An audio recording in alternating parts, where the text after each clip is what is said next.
Би нэг ч ковид үед ярьдаг. Та жишээ нь магадгүй ой дотор ганцаараа явж байгаа баавгатай таарлаа.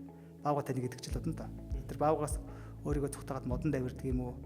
Тийм ээ. Эсвэл буу гаргаад өдөөс нь бууддаг юм уу? Өөрийгөө хамгаалнаа та. Баавгал ингээд нүдэнд харагдах амтан байна. Том амтан гэдэг. Гэтэл нүдэнд харагддаггүй жижигхэн амьд организм заах амтан гэж тийм ээ. Амьд организмуд байна. Бас л тэр одоо би нөгөө вирус, ням, бактери, мөөгөнцөр гэдэг хэлээд байна шүү дээ тийм. Тэдгээрийн зорилго нь бас л та бидний биеэр хооллол өсч үржих хооллох штэ нөвчлж байна гэдэг чинь. Тэр нүдэнд үзэхгүй амьтад яаж тэмцэх юм бэ гэхээр тэр нэг өөрийнхөө тэмцдэг хэсэг нь тэр дархлаа тогтолцоо байхгүй юу?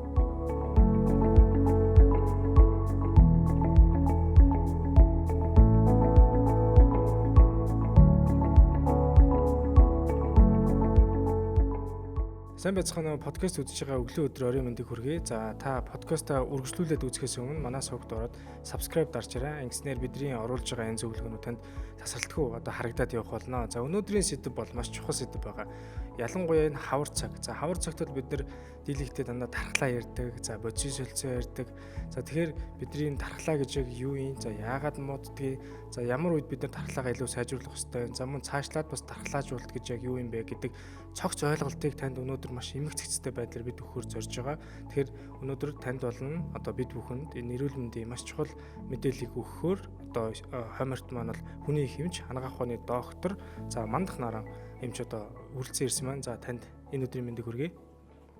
За тэгэхээр өнөөдөр бид яг дархлааны талаар ярих гэж байгаа учраас яг дархлаа талаасаа яг докторын зэрэг хамгаалсан бас зочныг бид урьсан байгаа. Тэгэхээр ерөнхийдөө дархлаа судлаач гэж яриад байгаа тийм. Дархлаа судлаач болоход ерөнхийдөө ямар шат амжилгаар сурдгийг.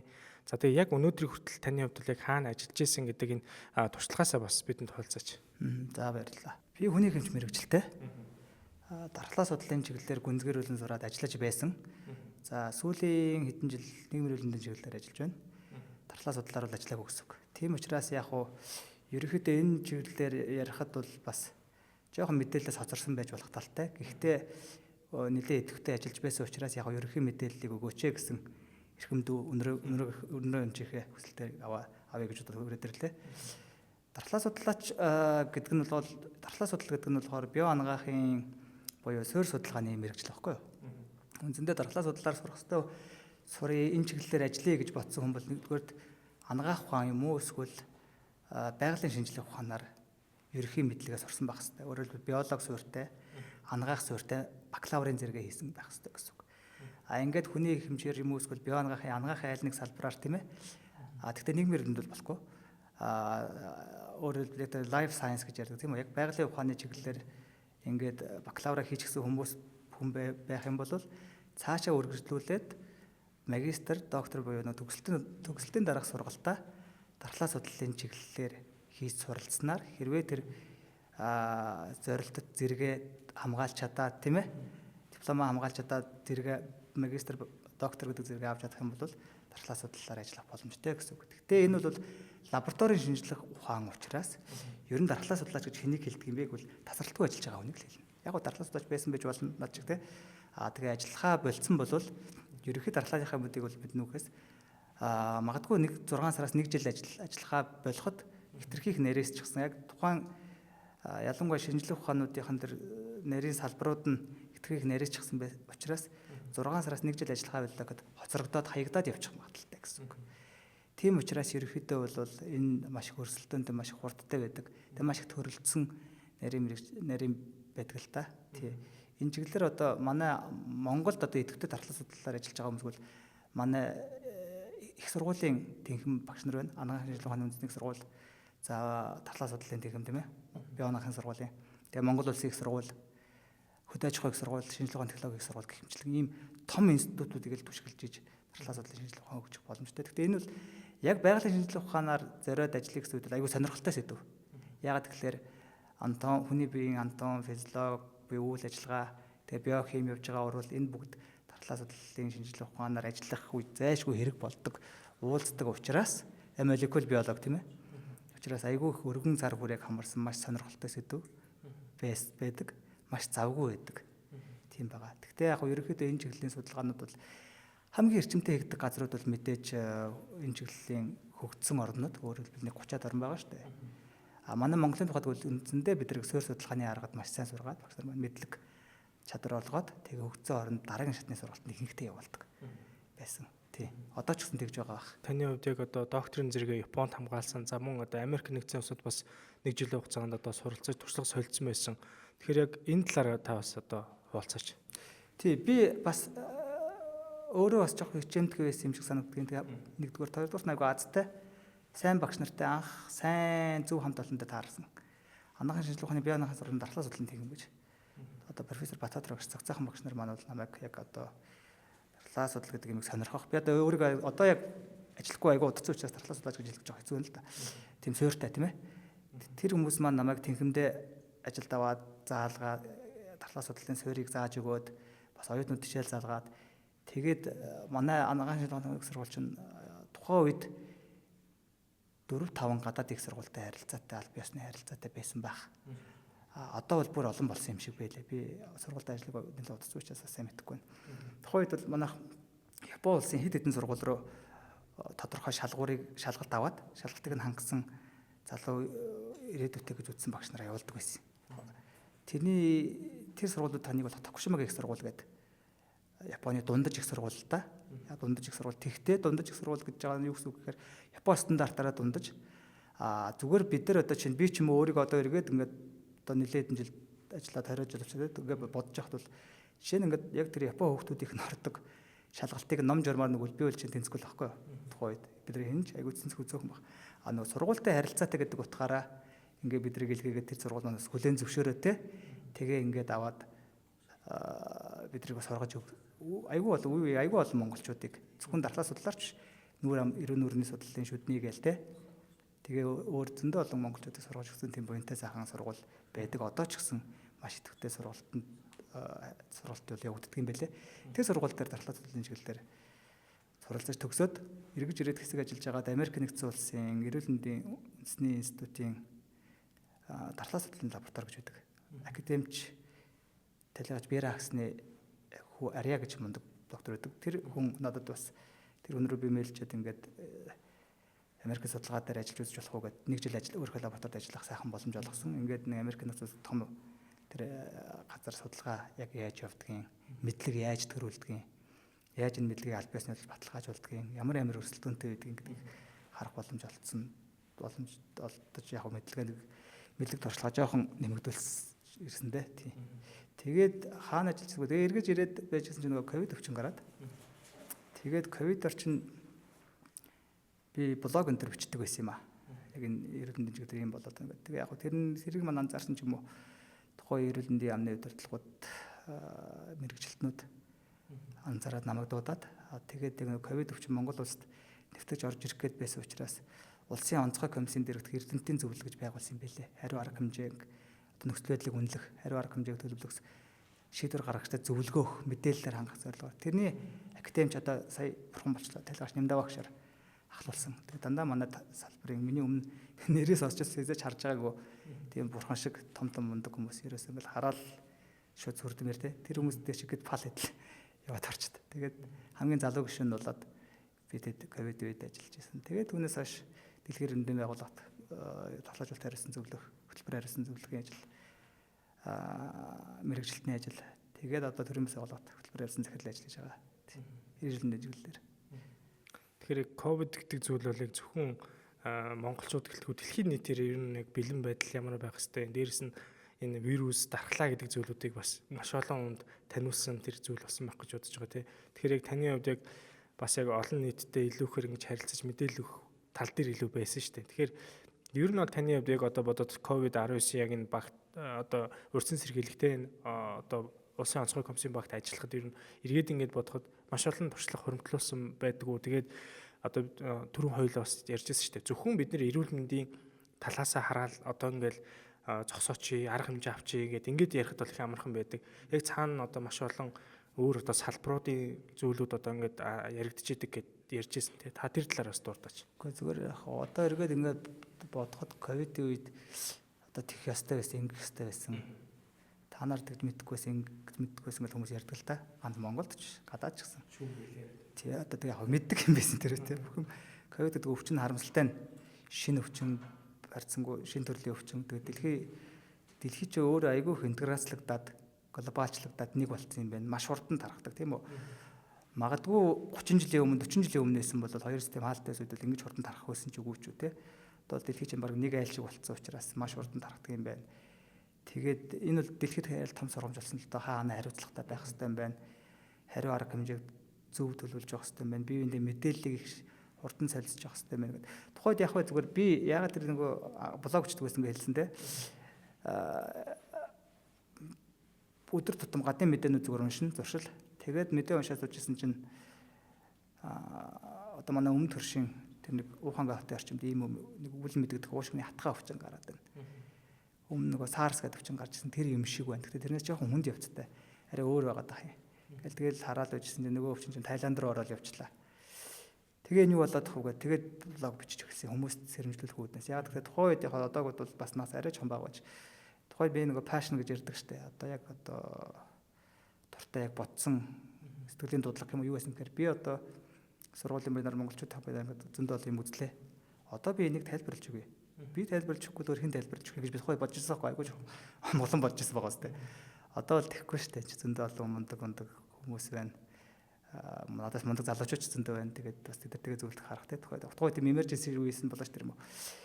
Тэгээд яг блог дээр биччихсэн. Тэгээ яг тухайн үед эрүүл мэндийн тэр эрдэмтдийн багт эрдэмтдийн зөвлөл онцгой байдлын улсын онцгой комиссын дэргэдэг эрдэмтдийн зөвлөл гэж саран гэрэл сайдын тушаалаар байгуулжсэн байна. Тэр зөвлөлд ороод ажиллаад тэр том мундаг доктор профессоруудын үгийг сонсоод бас даалгавраар нь ажиллаад өөрөө бас тодорхой жоохон хувь нэмэр орлоод ингээ манайхаас цогцоохон багш дээр үсэж яг дархлаа судлал талаас тухайд одоо манай профессор цогцоохон багш том мундаг багш юу дараа нь юу харагдажсэн бэ гэхлээр бол энэс хойч гэсэн одоо миний энэ харсан юм гэсэн Монгол улсаас сурсан л та бид нар бүгдээрээ шинэсэн салбар хоорондоо хамтан ажиллаа гэдэг айгуу чухал юм. Мэдээлэл солилцох хурд тийм ээ мэдээлэл солилцох хариу арга хэмжээ төлөвлөх нэгдүгээрт нь эрүүл мэндийн салбар дээр бас нөгөө хүний эрүүл мэнд малын эрүүл мэнд гэдэг байна шүү дээ. Тэд нар чинь бас өшөө жоох хамтан ажиллагаа сайжруулах хэрэгтэй юм байна.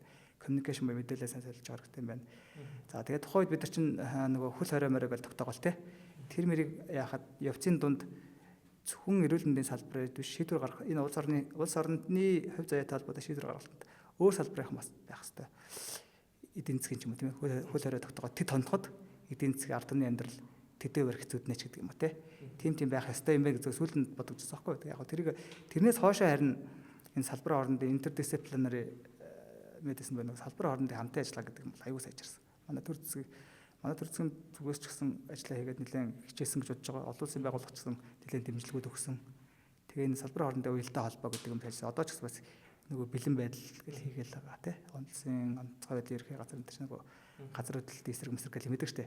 Тэр чинь бас тэр юмнуудын л нэг хэсэг баг гэж харж байгаа. Тэгээ ерөнхийдөө нэг нийгмийн эрүүл мэндийн настай байдал гэдэг бол тун аюултай маш хурдтай болдог учраас энэнийг ухтаж ажиллах чиглэлээр дэд бүтцээ бүрдүүлчихсэн бэлэн байсан өөрөөр улсын жоохон хөгжөөд аятайхан болчихсон улсууд л маш хурдан хяналтанд авч чаддаг юм байна л дээ. Тайван өмнө Солонгос гэх мэт. Тэгээ манайх бас муугүй харьцангуй нөгөө хүн амын тоонч жижигхэн тэгээ харьцангуй ингээ нөгөө тарчаа одоо юу гэдэг нь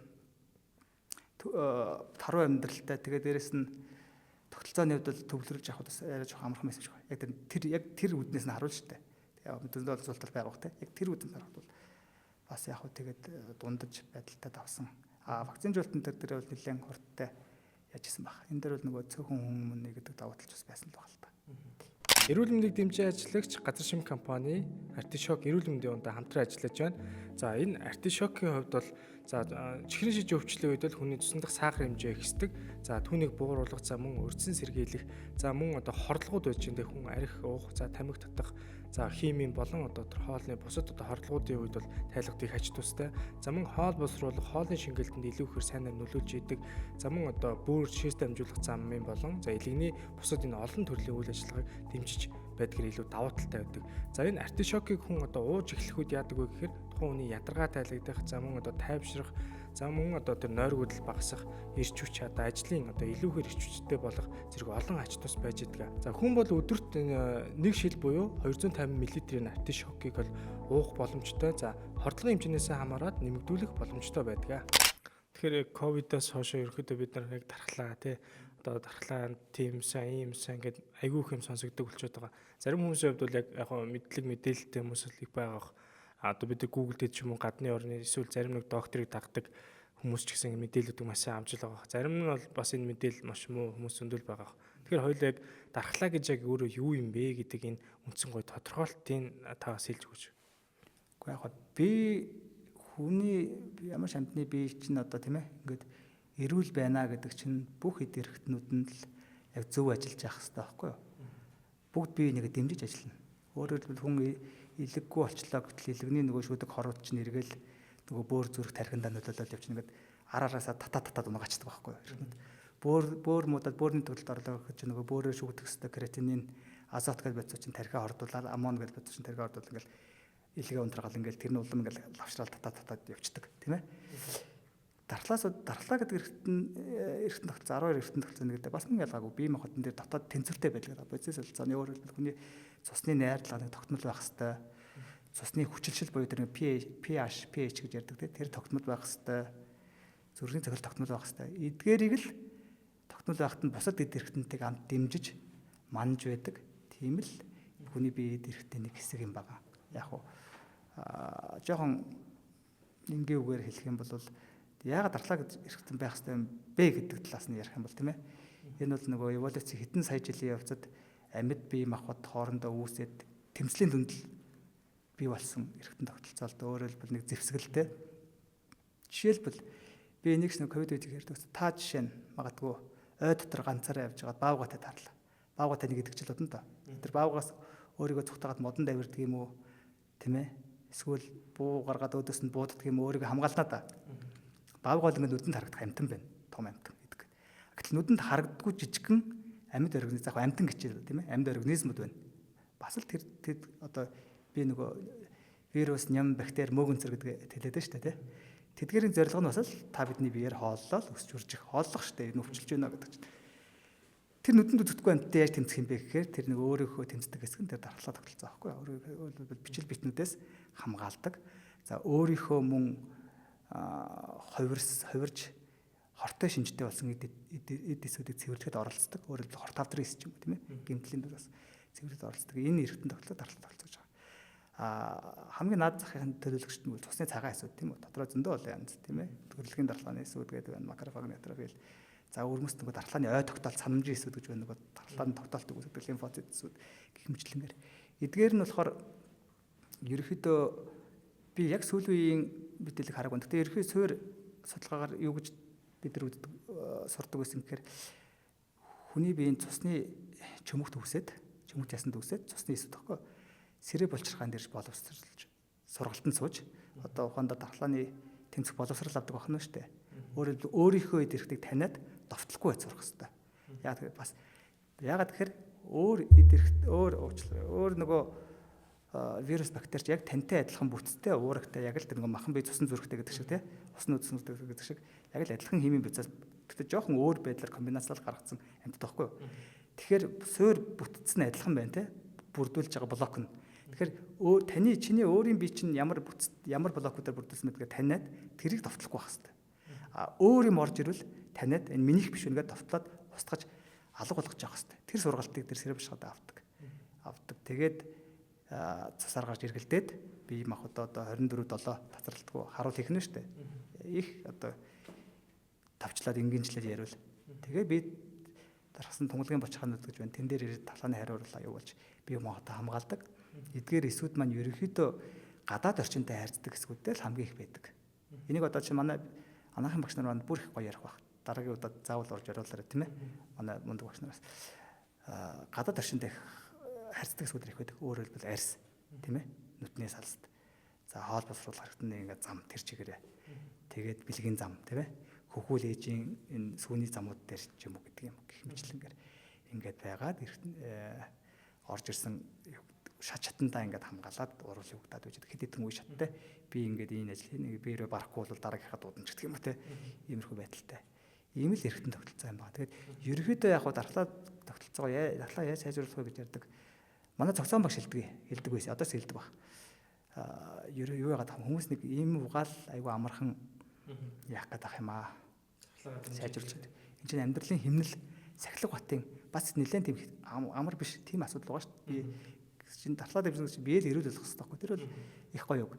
Маш их Сахилга Баттай цагтаа унтаж тийм үү? Ядрахгүй зөв хоолж, зөв амарч, хорцорчлаас яаж өөрөөр амьдралын зөв хэм маягтай эрсдэл зан үйл цөөтэй байхгүй бол бүр сайн байна. Ийм байж л ч урт хугацаанд би бол хөдөлмөрийн үрдэн баггүй. Магадгүй таны ээж таныг эрүүл сайхан төрүүлээд өглөө. Тэрийг яаж авч явах вэ гэдэг нь л асуудал. Тэгэхгүй ерөнхий боловсрол жоо муутай манайх шиг хөгжиж байгаа улсууд дээр бол ингээд яачаад энэ нэг ийм гарчлаг бол мэдээж яг тэр бол тодорхой хэсэг хугацаар дэмждэг байдаг юм бол би байх ямар бүтээгдэхүүнтэй шалтгаалаад. Тэгтээ ер нь гол нь явж гол нь тэр нөгөө хүчин чармаалт тасралтгүй тэр юмнаас л байж байгаа. Өөрөөр хэлбэл хангат яг 7 цагаараа хүн унтах хэрэгтэй бол унтах хэрэгтэй. Унтдаг тэр нөгөө байгалийн биологийн хэмнэлгээ тэр шиг шүн унтдаг одоо тэр хингээд ярьжсэн да нөгөө Майк Шарв замцаа залуу сагсч байна. Америкт бол 10-аас 2-ын хооронд шүн заавал унтуулдаг гэдэг. Тэр нэг хэмнэлтэнд таруулах гэдэг юм шиг байгаа. Тэгээд тэр цагтаа унтж явах хэрэгтэй. Хооллох цагтаа яг хоолж гарч явах хэрэгтэй. Бити үлнөөт яваад ч гэдэг юм үү. Ариг тарсны хэрэглээ яах юм? Тамхины хэрэглээ яах юм? Стресс уур бухимдлыг яаж тайлж авах хэрэгтэй ч гэдэг юм уу. Иймэрхүү байдлаар ингэж л хувь хүнийхээ төвшөнд. За тэгээд нийгмийнхээ төвшөнд нөгөө ямар ч хүн хүчин чармаалт гаргалаа гэд орчин нь юм жоохон хэцүү те утаатай шороотой юм бол тэгэл нэг өвчин үүсэх хангалттай шалтгаан байна. Тэгэхээр нийгмийн эрүүл мэндийн төвшөндөө бодлогын төвшөндөө тэр нийгэм нь яг ямар юм хийх юм гэдэг. Иймэрхүү байдлаас иймэрхүү зүйлүүдээс болоод ерөөдөө хөгжсөн орнуудын дундаж наслалт өндөр тэр хүмүүсийн дархлаа сайн байна л гэсэн үг шүү дээ. 80 хүртэл яг үзлэг мэдлэг эртэлүүлэг мэдрэлэг юмуд бий л дээ. Дор дор нь яагаад явчихдаг. Хөгжиж байгаа буюу өөрөлд орлого багтаа орнуудын дундаж наслалт айгүй багтаа байх шүү дээ. Манайх бол яг дундаж наслалт жилээс жил төсөөд байгаа нь яг нийгмийн хувьд бас хоол тэжээл юм уу сайжраа яриа дээр болж гэсэн үг. Гэтэ мэдээж ингээл харгад засахаар асуудал зөндөө шүү дээ. Утаанаас ихсүүлэл те. Тэгэл нь тоосчлт. Тэгэд нь дотоод орчны магадгүй за утаа тоосоо цогтоод байшин дараа дэрлэхэд дотоод орчны будаг ямар юм те. Зүг будаг юм уу гэл тохирлол гэж яриад байгаа шүү дээ. Гэх мэтлэнгээр иймэрхүү юмнууд би нэлээд юм цогц юмны л нэг юм да том юм нэ. Гэтэ мэдээж тэгээд төр зэг миний одоо юу гэдэг энэ орчныг юм хогийн байлгаад энэ гээд өөрийгөө гаргуунд нь гаргаж хайж болохгүй тэр хэрэгэл амьдралын чанар нь муудна гэсэн үг тийм үү. Тэгэхээр тэрэндээ анхаарч авах хэрэгтэй л гэсэн үг. Дархлаа үндсэндээ тэгэхээр яг зүгээр 1-2 хоногийн зүйл биш те. Урт марафон биш те ерөөсөө. Тийм нэг богино зангуулт биш амьдралын урт марафон тийм үү. Дээрээс нь орчин гэдэг чинь яг одоо жишээлбэл танаас биднээс хамаарахгүйгээр тэр бас том зүйл бас жоох хэцүү тийм үү. Өөрөө л хичээх хэрэгтэй юм. Өөрөө хичээх хэрэгтэй. Өөрийгөө хичээгээд нөгөө монголоор хэлэхдээ бие зас. Бие зассан бол гэрээ зас. Гэрхнийг аятайгаа байсан бол улс нийгмээ зас те. Гэдэг чинь их зөв үг юм шиг байна. Тэгээ яг хуу ерөөдөө дүгнээд энэ асуултыг хэлчихэд бол бие нь өөрөө лаг эрүүл мөртөө дархлаа нь муuna гэж тийм байхгүй шүү дээ. Ерөөдөө бие эрэндэл шууд дархлаа. Тий. Дархлаа нь айгүй тийм сайн мөртлөө бие нь муу ч юм уу. Тийм юм үзэж байхгүй. Учираас тийм байгаа. Гэтэ мэдээж яг дархлаа гэж фокуслох ёстой бүлэг хүмүүс бие үг гэвэл би ялхасыг дархлаатай болох дархлааж бол тэ. Нөгөө хүнд өвчтэй хүмүүс дархлаа дарангуул за хорт авдартай ч юм уу тэр хүмүүсийг бид нар яах хэрэгтэй. Яг ингээ фокуслох хэрэгтэй тийм зорилго бий. Ерөнхий хүн амын дунд бол тиймэрхүү ойлголтууд бол бий. Яг нь таслаж уучлаарай. Яг бүтээгдэхүүний тухайд хэрэглэхэд бол асуултанд байна уу витамин D яах хэрэгтэй ингээл те.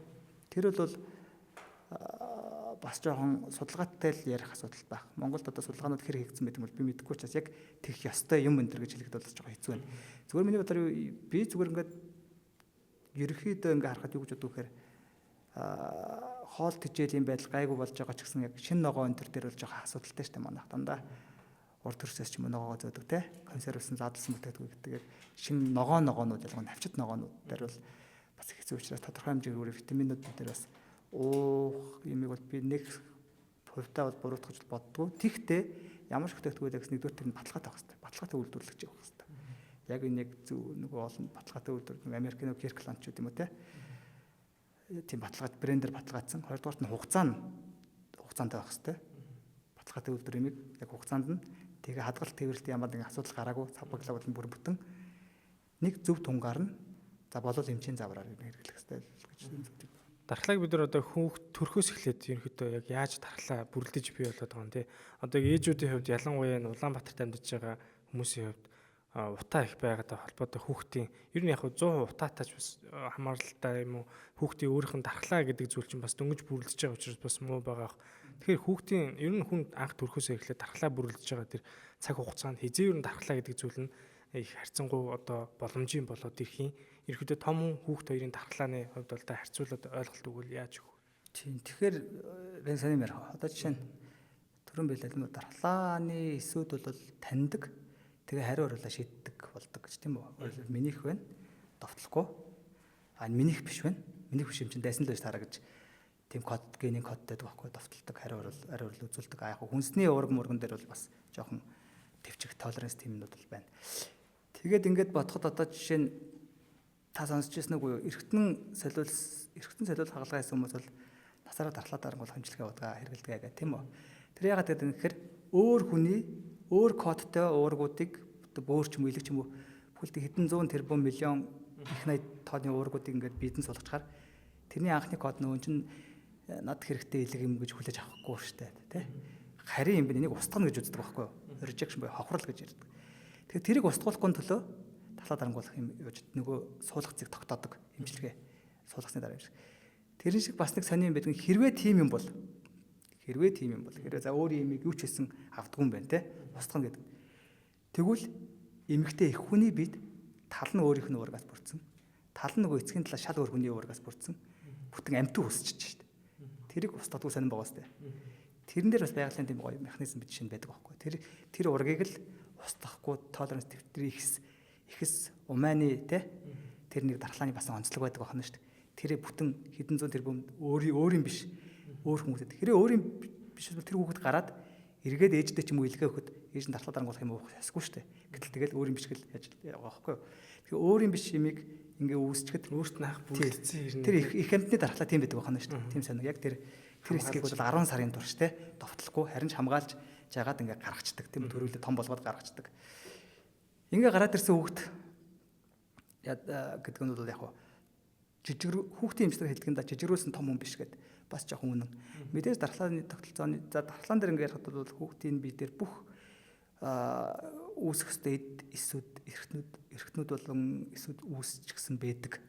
Авчиг юугаараа өөр юм бэ гэхээр тохируулга нь жоохон дутуу хийгдсэн байдаг байхгүй юу? Ингээ нэрэлвэл те тохируулга нь хийгдэг байдаг. Тэгэхээр тэр тохируулга гадаад орчинтой зөв зохистой харьцаж байж энэ хоргүй юм байна. Энэ хортой яг устгах хэрэгтэй юм байна. Энэ л зүгээр цэцгийн тоос хоргүй юм байна. Энэ юм өндөгний хоол уураг хоргүй юм байна. Би энийг үгүй. Энэ тохируулга жоохон ингээд алдагдаад одоо сүүлийн үед судалгаанууд гарсан байт юм аа. Би бас яг нэг сүүлийн 1-2 жил бас яг худлаалаад яг олж уншсангүй. Тэрээс өмнө уншиж хахад нөгөө харшлаа өвчин байл те. Хитрхи хайженик цэвэр байснаас болоод тэр тохируулга хийгдэх ёстой насн дээрээ хийгдэж чадаагүй. Тэгээд тэр чигээрээ тохируулагдаад том болчихоор зэрэг хэвийн уургийг харьцангуй хоргүй уургийг цэцгийн тоосч гэдэг юм уу. Өмдөгний шарч гэдэг юм уу те. Уурганы эсрэг харшлуулж товтлоод байдаг. Тэгээ нөгөө харшил маршил гэдэг зовлонтой юм гараад байдаг. Тэгэхээр яг хүүхдийг бол ерөөхдөө болж өгвөл хамгийн одоо энгийн зөвлөгөө бол нэгдүгürt ихтгэж журамтай эрүүл өсөх хэрэгтэй. Түрүүн хэлсэн тийм үү? Сахилга баттай, амьдралын зөв хэм маягтай, зөв хөвшилтэй. Өөрөөсөө оройтол кино үзэл унтахгүй хүүхэд хөрх юм хүүхдтэй унтахгүй шүү дээ. Тэр хүүхд эрт унтаж тодорхой тэр нойроо бүтэн стрессгүй авч байж те яах хэрэгтэй. Хажууд нь тамхины утаагаар утаад ажиллахгүй. Архины үнээрээр ингээд ажиллахгүй те. Тэгээд дээрэс нь болж байгаа агаар цэлхэнд гаргаж яах. Одоо манай Монголын нөхцөлд Улаанбаатарын нөхцөлд ялангуяа. Одоо л ийм тоостой орчинд өвлөн нүүрсний утаатай, шахмал төрчний утаатай, зун ийм барилгын тоостой, тэгээд ийм улаасны үтэй ийм юмд ингээд гарч хөрх юмд хэцүү шүү дээ. Хүмүүс нь таны саялыг тохируулган дэр ингээд алдаа тэр өмнө чинь тохируулганд бодлоо шүү дээ. Хөдөөний хүүхдүүд ямар байдаг лээ те. Харьцангуй гайг байдаг шүү дээ. Агаар нь Германд гэсэн судалгаа гэдэг фермийн хүүхдүүд хотын хүүхдүүдээс бага харшилт өрч чинь гэдэг. Өөрөөр багада тэр нэг антиген буюу тэр харийн уургуудтай их танилцаад энэ хортой минь энэ хоргүй гэдэг дархлаа өөр тохируулга хийгээд зөв хийгээд ялгадаг болцсон гэсэн. Өсгөх талаар нь тийм. Тэгээд сүүлийн үед нөгөө хоёулаа түрүү ярьсан да юу гэж ярьж нэхэр хүний нийгэмд амьдарч байгаа юм чинь хүний нийгэм өөрөлдөө хүн сүрэг дотор амьдарч байгаа юм чинь сүрэг дотор халдвар төвчин орж ирвэл тэр хүүхд ч өөртөө хэрэгсэлтэй. Учираас тэрнээс яаж хамгаалах вэ гэхээр вакцин. Тэрнээс одоо хамгийн тухайн сүрэгт одоо чинь Монголд хамгийн тохиолдог өргөн тохиолдог халдвар төвчнүүдийн эсрэг нөгөө товлын дархлаажуулалт гэдэг тийм үү? Дархлаажуулалтанд цаг нарны тухайд нь хамруулж байх. Ингэж л дархлааг нь дэмжинэ. Тэгээ хүүхдээ зөв сайхан амьдралын зөв хэв маягаар өөрсдөө үлгэрлээд хамт өсгөх. Тэгээд дархлаач болтонд нь хоцроохгүй байх. Тэгээд мэдээж одоо хөгжсөн орнууд жишээг бол гаргахад юу гэж ярьж байгаа гэхээр нөгөө үзлгүүд нь цаг тухайд нөтүүлж байгаа. Тэгээд чи эрүүл залуу хүч гэсэн хожимдохоос өмнө удирдал тутмын шүдийг нөтүүлж байгаа юм тийм үү? Шүд цаавар өчнөө их усэр. Тэгээд нөгөө нэг хэдэн жилдээ нэг удаач гэдгийг иж бүрийн шинжилгээ энэ өгөөд хүүхдийн хэмжээнд шинжилгээ өгөх байгаад хүүхдийн хэмжээний үзэгт оруулж хамруулж авах гэдэг юм байна. Сүүлийн үед яг манайхан алга цог алга нийгмийн тэр нэг орлогын төвшнгөөс шалтгаалаад алга цог бас хийгддэг болоод байх шиг байна. Асралт мэд тэмнэлэг нь Баянгол дүүрэг 4-р хороо Алтай хотхны баруун талд байрладаг. Амбултор болон 200 ортой хэвтэн эмчилүүлэх боломжтой. Мөн манай эмнэлэг чих хамархоолой, хавдар, уламжлалт эмчилгээ гэх мэтлэн эрүүл мэндийн цог зүйлчлэгээ үзүүлэхээс гадна хамгийн сүүлийн үеийн уншилгооны хиймэл оюухан дээр суурилсан бүтэн биеийн MRI тохиромжоор ажлын өдөр 8-аас 22 цагт, бэм гарагт 9-оос 15 цаг хүртэл үйлчилж байна. Бид танд шаардлагатай үзлэг уншилгоо, эмчилгээ, мис аслыг нарийн мэрэгжлийн мэрэгсэн чадварлаг баг хамт олон хийж гүйцэтгэн. Асралт мэд нэгдсэн эмнэлгийг зорин ирж, эрүүл мэндийн даатгалаар хөнгөлөлттэй үнээр үйлчлүүлээрэй. Өдөө мал дээр тэ сайхан малын бууцсан дээр өссөн, малтайгаа ойрхон өссөн. Одоо тэр хүүхдүүдийн хувьд бол яг тархлаа бол аим эйгүү сайн байгаа хөөх тэ. Эйгүү. Үгүй яг хөдөө гэдэг нь яг харьцангуй 50% л ойлголт байна. Өөрөөр хэлбэл тийм тохируулгын зөв тохируулга авах юмнууд бас бий. Гэтэл гадаас хөдөө мал амтны гаралтай бохир заван юмнууд өсөндөө байгаа штэ. Эрсдэл хотыг бодвол хотын цэвэрхэн байранд өсөж байгаа хүүхдүүдийг харьцуул. Тэгэхээр 50%-тай. Тэгэхээр энийг л яаж аль алийг нь авахыг авч гээхин гэж хоёулыг нь гэж өөдөн татах вэ гэдэг л асуудал байгаа. Өөрөөр хэлбэл 1924 оноос өмнө Монголын хүн ам 6-700 мянга байсан гэж тооцоо байдаг. Монгол тэр чирэл хөдөө гэсэн шүү дээ. Яг хөдөг бий болж байгаа юм шиг л да. Гэтэ зүгээр. Тэгэхээр одоо бид нар энэ хөгжиж байгаа энэ хөгжлийн орчин үед хөдөөнийхөө жишээ ард иргэдийг яаж ахуйн ариун цэврийн үед сайн тэгээд тэр гой байгаль дээр гоё амьдрах боломжийг олгох хэрэгтэй юм бэ. Хотын хүмүүс мөн ахуйн ариун цэврийг сайн. Гэхдээ яаж энэ хөдөө шиг юм эрүүл орчинд амьдрах хэрэгтэй юм бэ гэдэг. Би нэг сайн юм яриа. Тогшимод намайг байхад тогшимод чинь жижиг хоттой Японы. Япон ерөөхдөө айгүй цэвэрхэн хүмүүс л одоо манай монголч аяг явдаг болсон мэд тогшимод бүр их цэвэрхэн байхгүй нэг жижиг өвтөр үйлдвэрчд багтаа. Тэгсэн чинь манай нэг доктор дүү юм да. Одоо манадаас ах. Яг оноороо дүү болчих واخгүй. Манай дээр ирээд сурах гэж ярьж байгаа. Тэгээ нэг сармар болсон. Чи ингээд ер нь 4 жил гоё лагерт амьдарчих юм биш үү? Харшилтай байсан хамар төрдөг зүтгэргээ болчлоо гэж ярьжсэн. Тэгэхээр хотынхаа тэр ариун цэврийн экосистемийг яаж сайжруулах вэ? Хөдөөнийхөө тэр байгаль давааталтыг нь ашиглаад одоо тэр эрсдэлтэй юмнуудыг нь яаж болох вэ, тийм үү? Одоо чи малын баас нохоо битгтэй нохоотой хөдөө тогчвол тоглоал өөр тэр битэг аваад тэгэл яаш гэх мэтлэнгээр иймэрхүү нэлээд нэм цогц. Тэгэхээр хөдөөл бол сайн, хотлол сайн энэ нь жоох учирдаг л даа. Алийг нь тааруулах хэрэгтэй. Алийг нь шинжлэх ухааны үндэстэй судлаад ингээд бодлогын түвшинд гоё хийх хэрэгтэй байна. За тэгэхээр ерөөхдөө бол одоо хүүхдэд их одоо дөнгөж төрөлтэй тархлын систем тохируулах хийгддэг гэж ярьж байна. За ер нь бол одоо сүүлийн үед маш вирус, бактерийн халдварууд их сонсогдоод байгаа. Ер нь сүүлийн үед ч яг угаасаа л энэ бидний орчинд угаасаа хүн үүсгээс эхлээл байсан л ах. Тэгвэл тархлаа болон одоо энэ бактери маань хүний бие яг одоо энэ тархлааны эсрэг ерөнхийдөө хоорондоо яаж ингэж ажилтгийг те хүний тархлын ерөнхийдөө вирус, бактери гадны халдваруудтай эсрэг яаж ажилтдаг юм бэ гэдэг та нэг механизмыг бас ойлгомжтой тайлбарлая. Ерөнхийдөө бол хамгийн түрүүнд хүний биеийн тэр нэг цусаар эргэлдэг гэж ярьж байна те. Хүний биеийн арьс салстын хамгийн гадаад орчинд харьцдаг эрсдүүдэнд орвол цагаан нейтрофил эсүүд, макрофаг эсүүд гэж ярьдаг залгуур эсүүд буюу харуулын эргүүлийн зэргүүд хамгийн олон доо хамгийн хэвждэг байхгүй. Барьж авлаа хамгийн түрүүнд эргүүлийн зэргүүд нь очлоо тулдлаа, өөрснөө хөглөө, залгалтай хүнтэй. Зарим макрофаг гэх эсүүд нь залгичаад тунгалгийн болж харуу чирээд авдирдаг байхгүй. Өөртөө залгаад тэгээд нэг антигээ илчлэн гэж процесс болдог юм аа. Яг ерөнхий концепт нь иймэрхүү байна. Би бас нэг олон жил болох. Антигээ илчлэн гэдэг нь өөрөөр хэлбэл тусгай мэрэгжлийн цэргүүд нь лимфоцит эсүүд, Б эсүүд, Т эсүүд гэж яриад. Б лимфоцит, Т лимфоцит эсүүд тунгалгийн зангалаанд хамгийн олон дата байж идэг. Т эсэд нас дотор 2 за CD4, CD8. Тэр эсүүд дээр ингэж антигеныг үзүүлж байгаа. Тэр харийн уургийг ийм бүтцтэй уург байна. Орон зайн 3 хэмжээст орон зайд ийм бүтцтэй уургууд нөөрөлбөл одоо дайсныг алаад толгойг нь тастаад ийм царайтай ийм хувцтай шүү таниулж байгаа нь шүү дээ. Иймийг л чи довтой шүүгээр тэрний эсрэг тэрийг хараад таньж аваад хүчтэй хариу оруулалт үзүүлээд устгаад өөртөө эхлээд олширна. Олширсны дараа хажуутай хариулт үргэлжлээд устгаад нөгөө эсрэг биемээ үйлдвэрлээд ингээд тэгээд дайсан устсан болвол нөгөө хоорондоо химийн бодисод дарааданда дохио зангаад дамжуулна л да. Цитокин, хемокин гэж ярьдаг. Тэр нь бас жоохон юутай нөөцөө татах чиглэлийн тодорхой хэмжээний зөв зохистой хэмжээндээ байх та судас модцыг өргөсгөө тэр газар руу ингээд нөөцөө татаад ингээд ихтүүл бас жоохон хосолтой. Их судас модцыг өргөсгчүүл нөгөө шок мог болоо даралт маралт ундаг ковид үед цитокин цитокин шуурга гэж яриад гэсэн хүндрэлүүдийг гаргадаг. Тэгээд устгасчвал нөгөө илүү их олон хуваагдсан эсвүүд чинь одоо бас энергиээр ашиггүй ч байдаг юм уу тийм ээ. Өөрснөө ихэнх нь тийм үхдэг програмтай авах л да би дотор ДНХ дотор ген дотор тэгээ үхцгээгээд цөөхөн зарим эсүүд нь санамжис болж үлдчихэж байгаа. Б лимфоцитсүүд нь. Тэгээ энэ санамжисүүд байсан цагт тэрний дархлаа тогтож байгаа байхгүй. Тэрийг бол дархлаа тогтно гэж ярьж байгаа. Өөрөлдөө дахиад тухайн антиген буюу яг тэр өвчин үүсгэж ороод ирэхэд цаг алдахгүй маш хурдан идэвхжээд товтлоод устгачдаг. Ер нь бол яг онлайн хувьд бол юу гэж үздэг байсан гэхээр үздэг одоо ч үздэг байх л та. Би нөгөө өөрөө өнгөрсөн цагт ажиллаж байсан болохоор тэрэн дээр яриад байгаа шүү уучлаарай. Юу гэж үздэг гэхээр хүний бие бол ямар ч тооны ямар ч вирусны бактери өвчин үүсгэж бол таньж устгах чадвартай. Гол нь цаг хугацааны л асуудал. Яагаад тэмцэж чаддгүй ялагдаад нас орчиж чинь хүндрээд нас орчиж чинь гэхээр өвчин үүсгэж тэр өвчин идэж үржих хурдан дархлааны нөгөө таниад нөгөө дотроо ингээд уучраа болоод ингээд үүжиж тэмцэх хурднаас давж хараад ил болж байгаа. Тэгэхээр тэр замыг товчлохын тулд одоо чинь вакцин ч гэдэг юм те. Эхлээд таниулчихаар дараа нь орж ирэхэд маш хурдан идэвхжээд нөгөө эсүүд чинь маш хурдан хуваагдаад цаг алдахгүй төрүүлж олшроод гэсэн үг. Тооны хувьд бол даваад авчихна гэсэн үг. Тоо болон урлагийн эрчмийн хувьд даваад авчихна гэсэн үг. Иймэрхүү байдлаар л ерөөхдөө ажилладаг.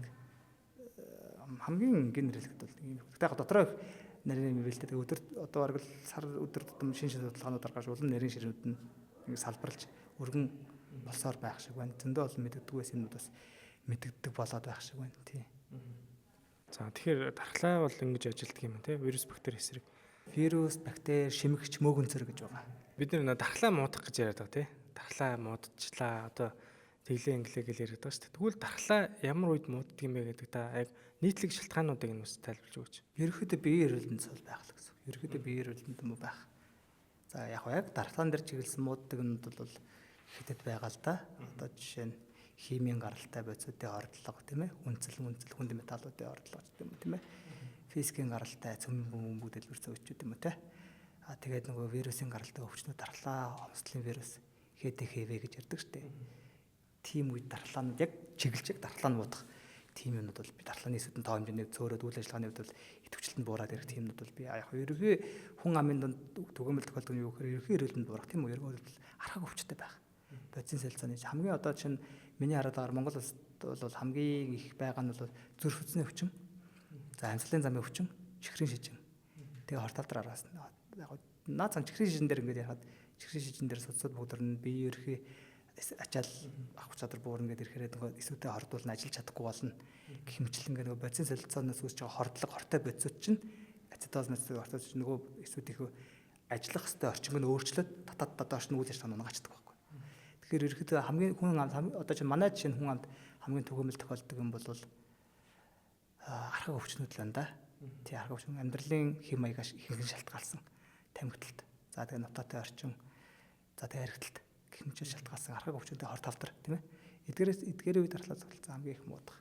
Тэгэхээр ерөөдөө биеэ эрүүл байх гал ёстой л гэсэн. Мэдээж дэлхийн түүхэнд бол Японы Минамото хот ч гэдэг юм уу ингээд Нагасаки цөмийн бүлтэн дараач гэдэг юм уу тийм ингээд хүн амын дархлааг ирс унаж ирсэн. Яг тэр дархлаанд нь чиглэж хордож ирсэн тиймнүүд бол би манайх бол тийм одоо Монголд чинь тийм алгаа шүү. Тийм учраас ерөөдөө амьдралын хэм маяг архаг өвчтэй холбоотой асуудал байгаа даа байхгүй юу. Гэхдээ ямар ч нийгэмд болохоор яг хуу нийгэм ядуу байхын хэрээр хүн амынх нь хоол тэжээл багтай, ахуйн ариун цэвэр багтай, амьдрах нөгөө шээрлж байгаа агаар өрөө таслахны агаарын эзлэхэн багтай. Одоо чинь нэм жижиг өрөөнд одоо юу гэдэг их нартайгаа 5 хүүхэдтэйгээ ингээд долоол амьдардаг ч юм уу те.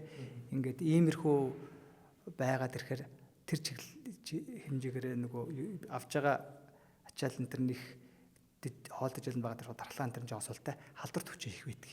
Ямар ч нийгэмд. Тэгээ нийгэм хөгжөөд ирэхээ хэрэгээр энэ стандартууд ингээд сайжраад ирэхээ хэрэгээр халдвар төвшүүд нь багасаад халдвар төвс өвчин нэгсчдэг. Нөгөө бодисын солилцооны их шимтгижэл хэд авснаас болоод ихрэг шижинтэй болчихдаг юм уу те. Хөдөлгөөнгүй байснаас болоод зүрхсэсний өвчнөдтэй болчихдаг гэдэг юм. Сэргээр бүр хиттэй өвчтэй. Тий. Тэгээд тэр тал дээр тэр балансыг л их зөв барих хэрэгтэй юм шиг байна. Тэр нь тэгэл бүх юм дээр л баланс байгаа тийм тий. Бүх юм дээр баланс байгаа. Одоо жишээ нь яг хаа танд сонирхолтой хэлэхэд бол Монгол улс бол дэлхийн эрүүл мэндийн байгууллагын тодорхойлолт миний хамгийн сүүлд ажиллаж байснаар бол Аз намхан талайн сүрээ өвчний аюултай микобактерийн шалтгаантай аюултай өвчин шүү дээ. Сүрээ өвчний дарамтны өндөртэй 10.1 Аз намхан талайн бүсийн дээр чинь нэг 30-аад орн байдаг баха. 10.1 гэдэг одоо ч зэн тэргээр яваад байгаа. Тэгээд яагаад тэр юм гэхээр эмчилгээнээс илүүтэйгээр нийгмийн асуудлууд байгаа байхгүй. Энэ нийгэм сайжирч илүү баян болж ш, илүү стандарттай болж ш тэ. Баян гэж стандарттай хоол дэжэл зам харгуу амьдрах орчин тэ.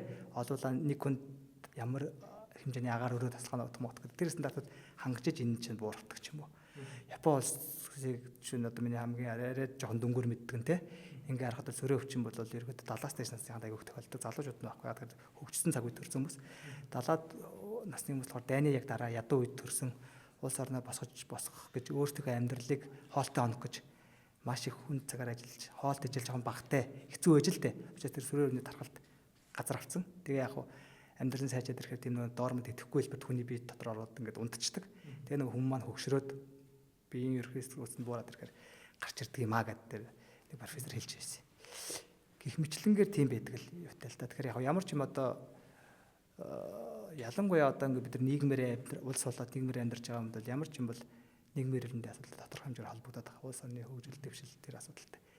Тэглээ гэдээ яг би тэр байсан те хувь хүн өөрийнхөө бие гаргуунд нь хаях нь бол жоохон харамсалтай асуудлаа гэж тэ. Том нэгэн байдлаар тэгээд арга хэмжээ хин л хичээх хэрэгтэй байхгүй тий. Аль аль нь хичээхгүй бол аль аль нь хичээж байгаа тэр хүмүүс чинь л сайхан амьдраад байна, урт наслаад байна тий. Тийм л асуудал.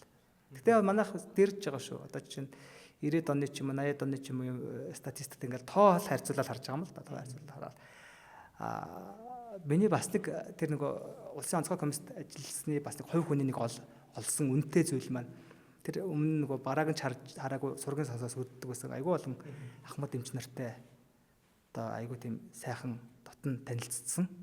Тэгээд айгүй хүүгийн сонсох боломж одоо ч гэсэн гардаг. Тэгээд тэр эмчнэрээ хэлж байгаа нь бүр амар ямар байсан гэж бодож байна. Тийм байсан шүү дээ гэл ингээд. Яаж юм та нэрэл хэцүү байж дээ хөрхий гэж бодлоо. Яа тэр улс орны эдийн засаг тийм хэцүү байсан байна. Их гүрний хавсраг байсан байна дээр үед. Тэгээ одоо бол бас ч гэж хэцүү байгаа ч гэсэн жоохон ахис дэвшилтэнд байгалаа юм байна да гэж яг боддгийн. Гэтэ яг мэдээж бид нар орчин үеийн хөгжсөн улсуудтай харьцуулбал бол хамаагүй бага муу л байгаа л та. Тэгээд сайжрах хэрэгтэй улам те. Сайжрахын тулд тэгээд иргэдэн жижиг өстөө, төр засгийн жижиг өстөө аль аль нь л хичээх өстөө. Тий, энэ боловсролын асуудал явж байна. Боловсрол нэгдүгээрт ерхий боловсрол. Яг ингэж хэлэхээр манай ангийнхантайгаа ярих жоохон дургуцаад байдаг. Эрүүл мэнд чухал боловсрол чухал гэдэг. Боловсрол нь нэлээд чухал байхгүй миний бодлоор. Эрүүл мэнд бүх хөрөнгө оруулаад эрүүл мэндийн симбилгээд өгчлөө. Таныг гаргаад. Та гарч явж байгаад дахиад нөгөө боловсролгүй ч нөгөө архиа угаад нөгөө тамхиад таад нөгөө шоудгаар шоудаад эвдэлжэл ороод ирж шүү дээ. Тэгээд дахиад мөнгө гаргах болно шүү дээ. Дахиад хэмжлэн зарна. Ерөнхий арт иргэдээ ерөнхийд нь их сайн боловсролтой болгох юм бол бүхэн юмч болох албагүй л дээ. Гэтэ эрүүл мэндийн жигд 10 жилийн жигд сайн боловсролтой болгох юм бол тэр хүмүүс чинь толгойноо өөр ажилладаг байхгүй. Тийм.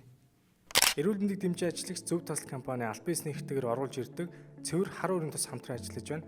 За хар өрийн тосны хувьд бол өөртөө 100 гаруй хүний бид хэрэгцээтэй амин дэм эрдэс бодис амин хүчлийг агуулж идэг. За үүн дотор бол тимокина хэмээх маш чухал нэгдэл байж байгаа. За энэ нь өрсөл дарах за мөн одоо тэр хүний биеийн тэр нөхөн төлжих болон хамгаалах тогтолцоог илүү санаа дэмжиж өгдөгөөр давуу талтай байдаг. За тэгээ үүнд бол хоол босруулах хэрэгтэн тогтолцооны үйл ажиллагааг илүү сайн дэмжиж өгөх, за хотоодны шархлаанаас бас мөн урьдчилан сэргийлэх, за мөн одоо тэр бөөршөөс дамжуулах замын үйл ажиллагааг дэмжиж өгөх, за мөн илэгний тэр одоо хоргоожүүлэх олон төрлийн одоо үйл ажиллагааг бас дэмжиж өгдөг. За хүний биеэс тэр хорт бодисыг илүү сайн гадагшлуулж өгөх, за маш өндөр антиоксидант чанарыг бол өөртөө агуулж идэг. За дурдах юм бол хүний биеийн ерөнхийдөө бол маш олон эргэтэн тогтолцооны үйл ажиллагаанд их сайнаар нөлөөлдөг гэдэг нь бол батлагдсан байдаг. Тэгэхээр дархлаа ерөнхийдөө бас сулрах шалтгаануудыг сая даадуурлаа тий. Тэгэхээр дархлаа одоо сулрахаар за одоо сая хүнд өвчин дотроо сүрийн өвчин гэж явж байна тий. Гэхдээ яг сөрөг зүгээр жишээ олгоод авцсан. Жишээ олгоод. За тэгээд өөр бас бид нар дархлаа сулрахаар яг хамгийн наацхан хүмүүсийн мэддэг нэг зүйл нь одоо нэг хатиг гарах тий. Тэр одоо ингээд нэг долоо гардаг гэдэг. Одоо чинь заавал долоо гарах ёсгүй. Тэр чинь угаасаа хүн дархлаагаа дэмжихгүй яг ингээд өөргөө гаргуунд нь орхицсон тохиолдолд ялчгүй нөгөө таны хэлдгээр биеийн эсэргүүцэл дархлаа бүр тулдаж байгаа л эцэст нь дийлж байгаа зүйл нь тэр юм бэлээ. Тэгэхээр яг эхний ээлжинд бол яг бид нөө өвдөг гаргах одоо хатиг гаргах гэдэг чинь би бүр амар ядаргаан дөрөв тархлаас суулгачаа гэдэг ойлголт эхний ээлжинд байна. За цаашлаад өөр ямар өвчлөлүүдийг үүсч болох вэ? Ерөнхийдөө дархлаас одоо чинь төрслийн дархлаа дутмагчлал гэж чинь байна л да. Тэр хүмүүсийн хамгийн эмнэлзүүн ил гардаг шинжүүд нь юу гэхээр энэ жишээ нь эдээ талбар сая дөрөв хатиг дунд чихний өрөөс хатгаагаар дахин өвдөд идэхгүй байх. Тэ? Ийм байгаад тэгээ халуураад ойрхон халуураад ийм байх юм бол ер нь хүн шинжилгээ өгч үзэх хэрэгтэй.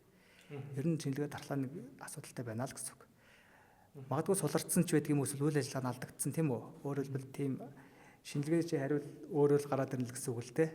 Тэгэхээр дархлааны эсүүд чинь нэг хитвчсэн ч байдаг юм уу? Би эн чинь ямар нэгэн болохгүй байна л гэсэн үг. Хатаг гарч ийна гэдэг чинь тэр хатаг чинь цаашаа явуулахгүй хөрх юм бол дархлаа чинь тэнд нь тогтоож л байгаа байхгүй арьсан дээр нь цаашаа гүн рүү явуулахгүй тий. Тэгээд тэрэн дээр нэмжлэгээ их хэвээр их цэвэрхэн байх хэвээр юм байна тийм ээ.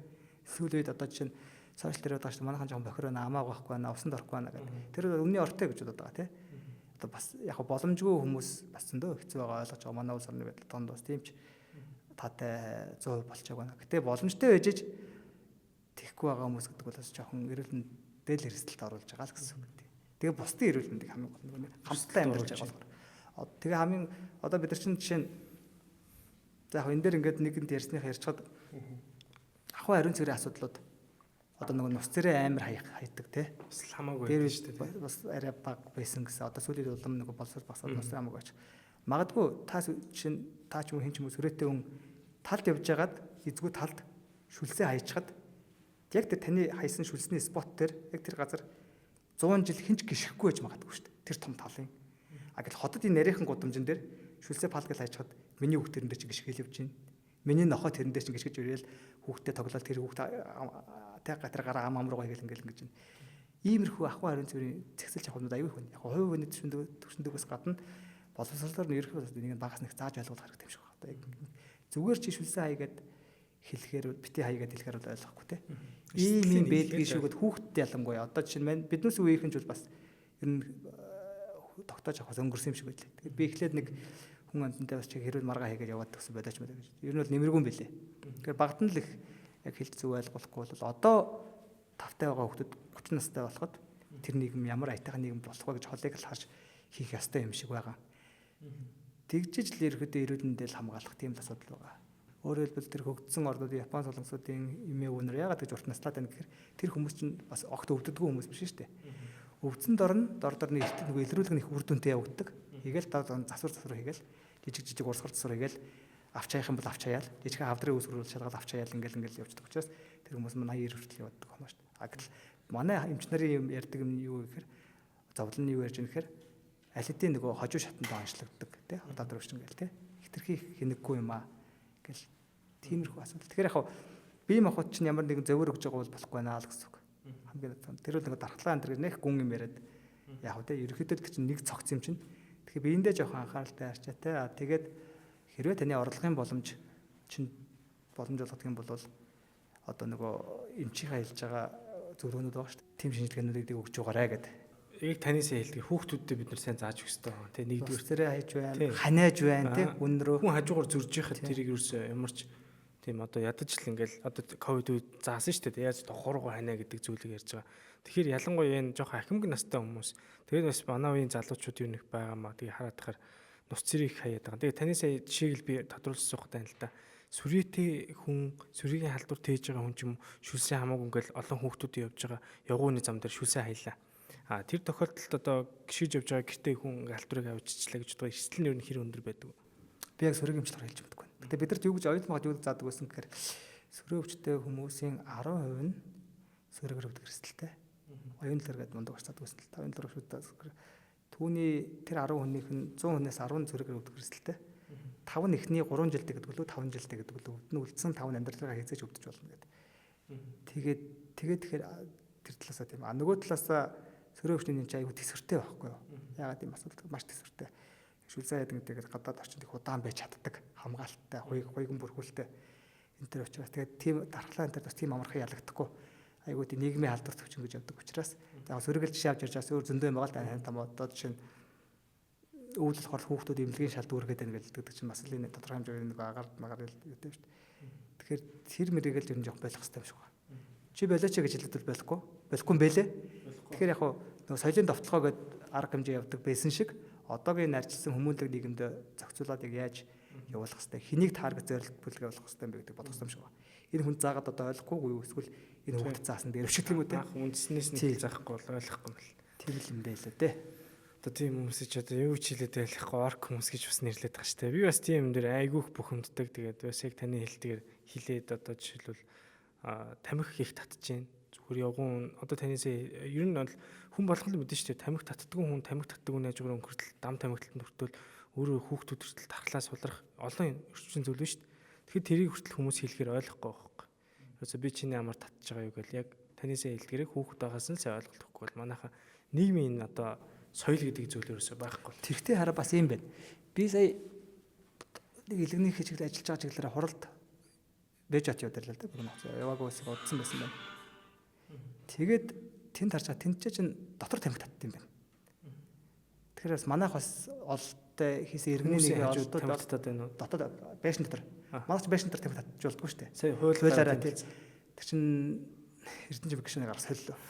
Тэ? Одоо ресторан бар хаанч тамхи татчихулахгүй шүү дээ. Тэр нь айгүй олдтой. Тэрээр мах илүү явж байгаа байхгүй. Тэгээ уул нь засаад яаж чадвал болдгол юм бэ гэж ойлголоо. Бас ертөнцийн тийм адаг бас биш юм байна. Яг засахгүй хэлэхгүй байгаас шүү дээ. Засаад хэлээд явал уг нь болох юм байна. Болох юм байна тий гэж ойлгосон. Тэр өстө зөв ойлгосон. Тий. Одоо ахаад ядаж би нэг ийм зүйлөөр хэлээд байгаа байхгүй. Ядаж одоо энэ тэгээд би зүгээр сайн ярих тамхи гэснээс манай тэр Японд байсан профессор маань айгүй хатуун байсан. Тэр нэг маш стресстэй байдаг гэж Японууд маань ярьдаг байсан учраас тэнд байсан манай хамт ажилласан эрэгтэйчүүд бүх тамхи татдаг. Тэрээс ингээл халаадных өндөр нь тамхи кофений өнөр шингэжэл явж байдаг хүмүүс байдаг. бүгд дэмтэд бүгд эмчнэр. эмчнэр Маш тэгээ яг судлаач нар стресс ихтэй яг тамхи гэмаагаад яг тухайн миний байсан тийм л тийм. Өөр хүн болгон тийм биш бахал та. Профессор бол тамхи татдаггүй тийм мундаг хүн байсан. Тэгээд тамхи татахтаа манайх шин 6 давхарт байлоо та. Тэгээд буугаад бас нэг хэдэн 2-300 м алхаад тамхи цэг дээр очиод татчаад эргээд ирэхэд тэр нэг 15-20 минут болчихсон юм шиг байна тамхи. Тэгээд 7 он жилд нэг 10 хоног амардаг эрэхтэй байдаг юм уу та. Тэгмээ профессор яадаг гэсэн гэхээр 3 хоног хасаад өгчнө. Дараа 3 хоног аав. Чи ягааш тамхи тавьс тээ. Ажиллах цагаараа. Тэгээ шудраг байгаас тэгээд. Тэгээд зарим хүн тамхинаас гарсан марсан. Амралтаа бүтэ авахын тулд гээд тийм юм бас байсан зүгээр. Тэр нэг байгууллагад жижигхэн байгууллагад төвшин шүү дээ. Тэр айгу шудраг байгаас тээ. Чи 20 минут өдөрт 2 удаа гарч ин 40 минут яаж энэ чинь ингээ үржүүлэхэд болох уу? Тэгээ 3 хоног шудраг байгаас тээ. Ингээд тийм байсан. Сонин болгоод хэлэхэд гоё. Тэрөө сонсч ивэл бас яг байгууллагын дараа нь гоё арга хэмжээ бол гоё арга шүү дээ. За тэгэхэд дархлаа идэвхчих гэж яриад байгаа. Бид нэр дархлааг үндсэндээ доктортой байх хэрэгтэй гэж үзээд байгаа тий. Дархлаа нэг бол сулардгийг илүүх мэдээд байна. Дархлаа идэвхчих гэдгийг хүмүүс бол яг эмчнэр илүүх нь мэддэг байх. Эсвэл тэр өвчнөд хүмүүс их мэддэг байх. Тэгэхээр дархлаа идэвхчих гэж яриад байгаа. Энэ ер нь дархлаа идэвхжил гэдэг зүйл яг яаж үүсдэг юм бэ гэдэг талаар та хэлж өгч. Дархлаа тогтолцооны яг эсүүдүүд бол ерөөдөө байнгын л бага хэмжээний идэвхжилтэй байж байдаг. Өөрөөр хэлбэл та бүхэн одоо ингээ ярьж байхдаа ч гадаад орчноос тийм үү? Өвчин үүсгдэг өвчнөө болон болон бас органик бус гэж одоо амьд бус янз бүрийн тоос шороо амьсгалжил байгаа. Амар орчлогож тэрийг хянаад ингээд англиад устгаад ингээд явж явах байнга л баг хэмжээний идэвхжилтэй байгаа. Гаж идэвхжил гэж байна. Гаж идэвхжил гэдэг нэг харшил хүмүүс хэлдэг. Тохируулга нь буруу гэсэн слоод дархлаа муу учраас харшил төлөөд байгаа юм биш. Дархлаа хит их ажиллаад гэхдээ буруу ажиллаад байгаа учраас довтлох ёсгүй юмнийхээ эсрэг довтоод байгаа учраас тэрийг харшил гэж нэрлэдэг байгаа байхгүй юу? Хэрэв өөрийнхөө эсрэг довтлол тэр автомын өвчин гэдэг бүр бие дас өвчнүүдийн бүлэг өвчин болоо явчихна л та. Тэгэхээр одоо жишээ нь харшил төлөөд дархлаа муучжээ гэдэг нь бол тэр нь бол жоо хөрөөсгөл ойлголт гэсэн. Буруу ажиллаад байна. Тохируулга нь бол анхнаасаа тэгээ чам буруу тавигдсан юм байна. Тэрийг зөв болгох арга одоохондоо хүндрэлтэй олоог байна. Зүгээр яг шинж тэмдгийг дарддаг хэсэг хугацаанд намжаадаг юм бодвол би тэгээ яг харшил гэж ярьчлаа л да. Тэгээд харшилтай хүнд хамгийн хөвгдөг зөвлөгөө үлдэр харшил үүсгдэг юмнаас аль хол байхаг л зөвлөдөг. Тэрнээс өөр одоо нэг бүрэн эмчилгээ гэж одоохондоо бол байхгүй байгаа баха. Дараагийн сэдвээр би яг одоо жидуулаг яг бас харшлын талаас нь илүү улирлын ирж байгаа учраас тэр талын бас докторыг өрөө гэж бодож байгаа. Тэгэхээр дархлаа суларцсан учраас миний харшил хөдлөөд нэ гэж бодоод баахан тусал тариа, баахан одоо витамин хэрглэж байгаа л энэ бас буруу ойлголт байна шүү гэдгийг сайн ойлгож аваарай тий. За тэгэхээр хэрвээ одоо хүн дархлаагаа одоо магадгүй одоо бид хоёрын өнөөдөр яриаг хэн нэгэ сонсож байгаа тий. нэрийн одоо таны сая хэлсэн зүйлүүдийг хүн ойлгож аваад за би нэг имлэг дээр очиод дархлаа ер нь миний дархлаа хэр байгаа юм бэ гэдгээ нэг үзүүлчээ. Ерөнхий биеийн үзүүлэлтээ үзүүлчээ гэхэд хүн имлэг дээр очиод ямар шинжилгээнүүдийг илүү өгөх ёстой вэ гэдгийг та бас нэг чиглүүлээд өгөөч. Уу яг одоо ч яг дархлааны хэсүүдийг онцлдог нарийн шинжилгээний онцлогооны арга техниктэй клиникүүд ганц нэг бас нэгдэж эхлээд байгаа шиг байна. Манай анхаарал ажиллаж байсан ганц өөх баг шатгүй багш нар гэл цэл клиниклүүдэд би харсан. Яг хамгийн энгийн хамгийн ихэнд хамгийн одоо үн өртгийн хувьд хүн болгоны нийцтэй юм бол цусны шинжилгээ, элэг бөөрийн үйл ажиллагаа шинжилгээг харуулж ерөнхий эрүүлэндээ харж хад болно гэсэн үг. Тий. Тэрүүгээр бол яг ерөөдөө бие махбод ямар нэгэн өөрчлөлт үйл тэр өөрчлөлтөнд жоохон хазаалт гараад ирнэ. Тэгээд тэрнээсээ цаашаа явах байхгүй юу? Юу болчих вэ яагаад ингэж вэ? Гэт тиймэрхүү асуудал байгаа да. Хэрвээ бүр нарийн одоо дархлааны өвчнөд тохиолдолд бол өөр асуудал баг тий. Тий нөгөө эсвэл бүр нөгөө урсгал тоолоор факс гэдэг ярьдаг нөгөө флоцтометр гэдэг. Тэр мэрэгээр хүртэл нарийн аргуудаар тоолох. Яг ямар эсэнд багассан байна, аль нь ихссэн байна, хортой байсан аль нь, оргон аль нь гэдэг тоолдог тийм нарийн юмнууд бол бий. Тэр жоохон өртөг өндөртэй баг. Монголд тэр яг хувийн хвшилтээр орж ирсэн үг мэдэхгүй наа. Мэдээж нөгөө цусны хавдрын чиглэлийн эмнэлгүүд тийм нэг улсын нэг дүрмэлэг ихнэх хэсэндээ тэр байдаг шиг санагдаж байна. Би яг энэ чиглэлд болохоос мэдгүй байна. Тэгтээ ерөнхийдөө стандарт арга нь бол тэр тоолож онцлуулж ярьдаг тий. Тэр нэгт яг хүн амын харьцангуй цөөхөө байна. Нийт зорилттой хүмүүс байна шүү дээ. Нэг тийм хүчтэй тий. Дийлэг хүн яадаг вөхөр ерөөдөө цэсэн шинжилгээгээр ерөөдөө эрүүлэндээ хянаад явчих боломжтой л гэсэн. Тэг яг ерөөдөө эмнэлгүүд одоо сүүлийн үед багц гаргадаг болсон байна шүү дээ. Тэр багцууд дээр ерөөдөө явах боломжтой. Гэхдээ яг зөв хугацаанд нь байн бас ойрхон биш тий. Тэг чинь бас эрсдэлчтэй. Туяаны эрсдэл багч гэсэн туяа амн сэтэд харууллаа гэхэд хатгалаа гэхэд инвазив гэж ярьдаг тэр нөгөө хатгалтын эрсдэл бас багч гэсэн байгаа учраас яг тэр зөв хугацаанд нь тиймэрхүү. Гэхдээ яг ерөөхдөө одоо нас нэмэгдэхээр тэр ингээд үзүүлэх хэвээр интервал хугацаанд нь ойртолтой ойр ойрхон үзүүлж явах, чеклүүлж явах хэвээр. Тим имийг тэдэн жилийн удаа үзүүлнэ, тэдэн сард нэг удаа үзүүлнэ гэдэг. Тиймэрхүү стандартууд тэрийг ингээд яах хэвээр гэсэн үг байхгүй. Яг тэр ихтэлрүүлэг талаас би бас бүр яг гоё нарийн бас дугаар хийж бодож байгаа хүмүүст яг ингүүл ингэрээ те ийм хүн ингэж өгөөрэй гэдэг талын дугаар хийж бодож байгаа. За тэгэхээр дархлааг хоёулаа сая түрүүн өмнө нэг хальт дуртад өнгөрсөн те. Одоо ялангуяа хаврын цагт бит хоёрын дугаар хийгдэж байгаа. Тэгэхээр хүмүүсийн хавар одоо совилалт их хэвтдэг юм байна. За тэгээд бас энэ одоо өдрийн имчилгээнүүд чинь хаврын цагт их өндөр байдаг юм байна. За ер нь л хавар миний дархлаа суларчлаа гэл одоо зүйлүүд яриад байгаа. Тэгэхээр уг нь бол хүн дархлаагаа дэмжих үүднээс одоо хүн болгоно л мэдчихэж байгаа шүү дээ. Нойр хоол тасал хөдөлгөөн энэ зүйл чинь хурдын марафон гэж та түрүүн бас хэлсэн шүү дээ. Тэгэхээр үндсэндээ хүмүүсийг хаврын улиралд хоёлоо бас тэр талаас нь хэлээд өгчээ. Хаврын улиралд хүний дархлаа дүүл үнэхээр мууддаг юм уу? За хэрвээ мууддаг байлаа гэж бодоход хүн одоо сэргийлэх үүднээс юм уу? За ямар нэгэн асуудал жоохон үүсчихвэл хүн яаж сэргийлэх арга хэмжээ авах боломжтой вэ? Ер нь бол яг хавар дээр одоо ингээ харахад бол дэлхийн бид нар хойд хагас амьдарч байна тийм үү? Өөрөөр хэлбэл гэрлийн ирж байгаа улирлаас үүдээд гэрлийн ирж байгаа хэмжээ нь айгүй ялгаатай, өвөл их бага гэрэл хүүтэн болдог те 100 их дулаахан их гэрэлтэй. Энэ хоёрын хооронд солигдоход хүний бие дагаж өөрийгөө тохируулгаа өөрчлөлт өгөх нь даавар юм ч юм уу те. Бага хүүхдэд бол энэ мэддэг юм шиг байгаа. Жижиг залуучуудад л те тэр мэддэг. Хөгшрөөд хүний бие тасан зохицох чадвар алдаад ирэхээр тэр нь илүү их мэддэг болдог юм шиг байгаа. Илүү хөвдөг, илүү хямардаг те. Шүн сэрдэг болдог ч юм уу. Нэг сэрдэг болно. Тэгээ ондоо хоёр сэрдэг болно ч гэдэг юм уу те. Тэгэд иймэрхүү байдлуудаас бол яг бие өвдөх, хямрах иймэрхүү юмд гараад тийм эмчилгээнд хийлэгдэл байгаа л да. Тэр бол бас бүр огт байхгүй ч юм бол бас биш байх. Тэгээ яг мэдээж ингээд одоо наазах нь ингээд бодлоо шөнө 2 удаа сэрлээ гэж бодъё те. Одоо жишээ нь 50 настай хүн унтаад бүтнээр авмаар байдаг. Гэтэл маргааш нь тэр хүн чинь 8 цагаас ажилтай. Бүтнээр авч чадахгүй. Тэгээд тэрийг яаж нөхөх үү гэж бодоод ирэхээр л өөрөө ирэхгүй гэдэг эмчилгээ энтерд явдаг юм шиг байгаа. Тэгээ айлах одоо эрсдэл багтаагаараа л сонгох хэрэгтэй байх тийм ээ. Тийм яг манай бас улирал нь бол айлчгүй цаг үеийн бол бас хэцүүдэж таардаг.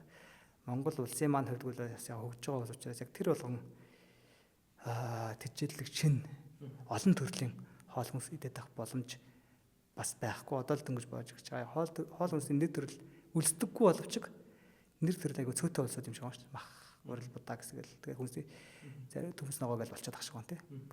Идрээс ч юм болоод ингээд нэг жоохон хямрах ч юм уу эсвэл буруу бэцэн солилцоо явах таруулах өглөх ч юм уу тий.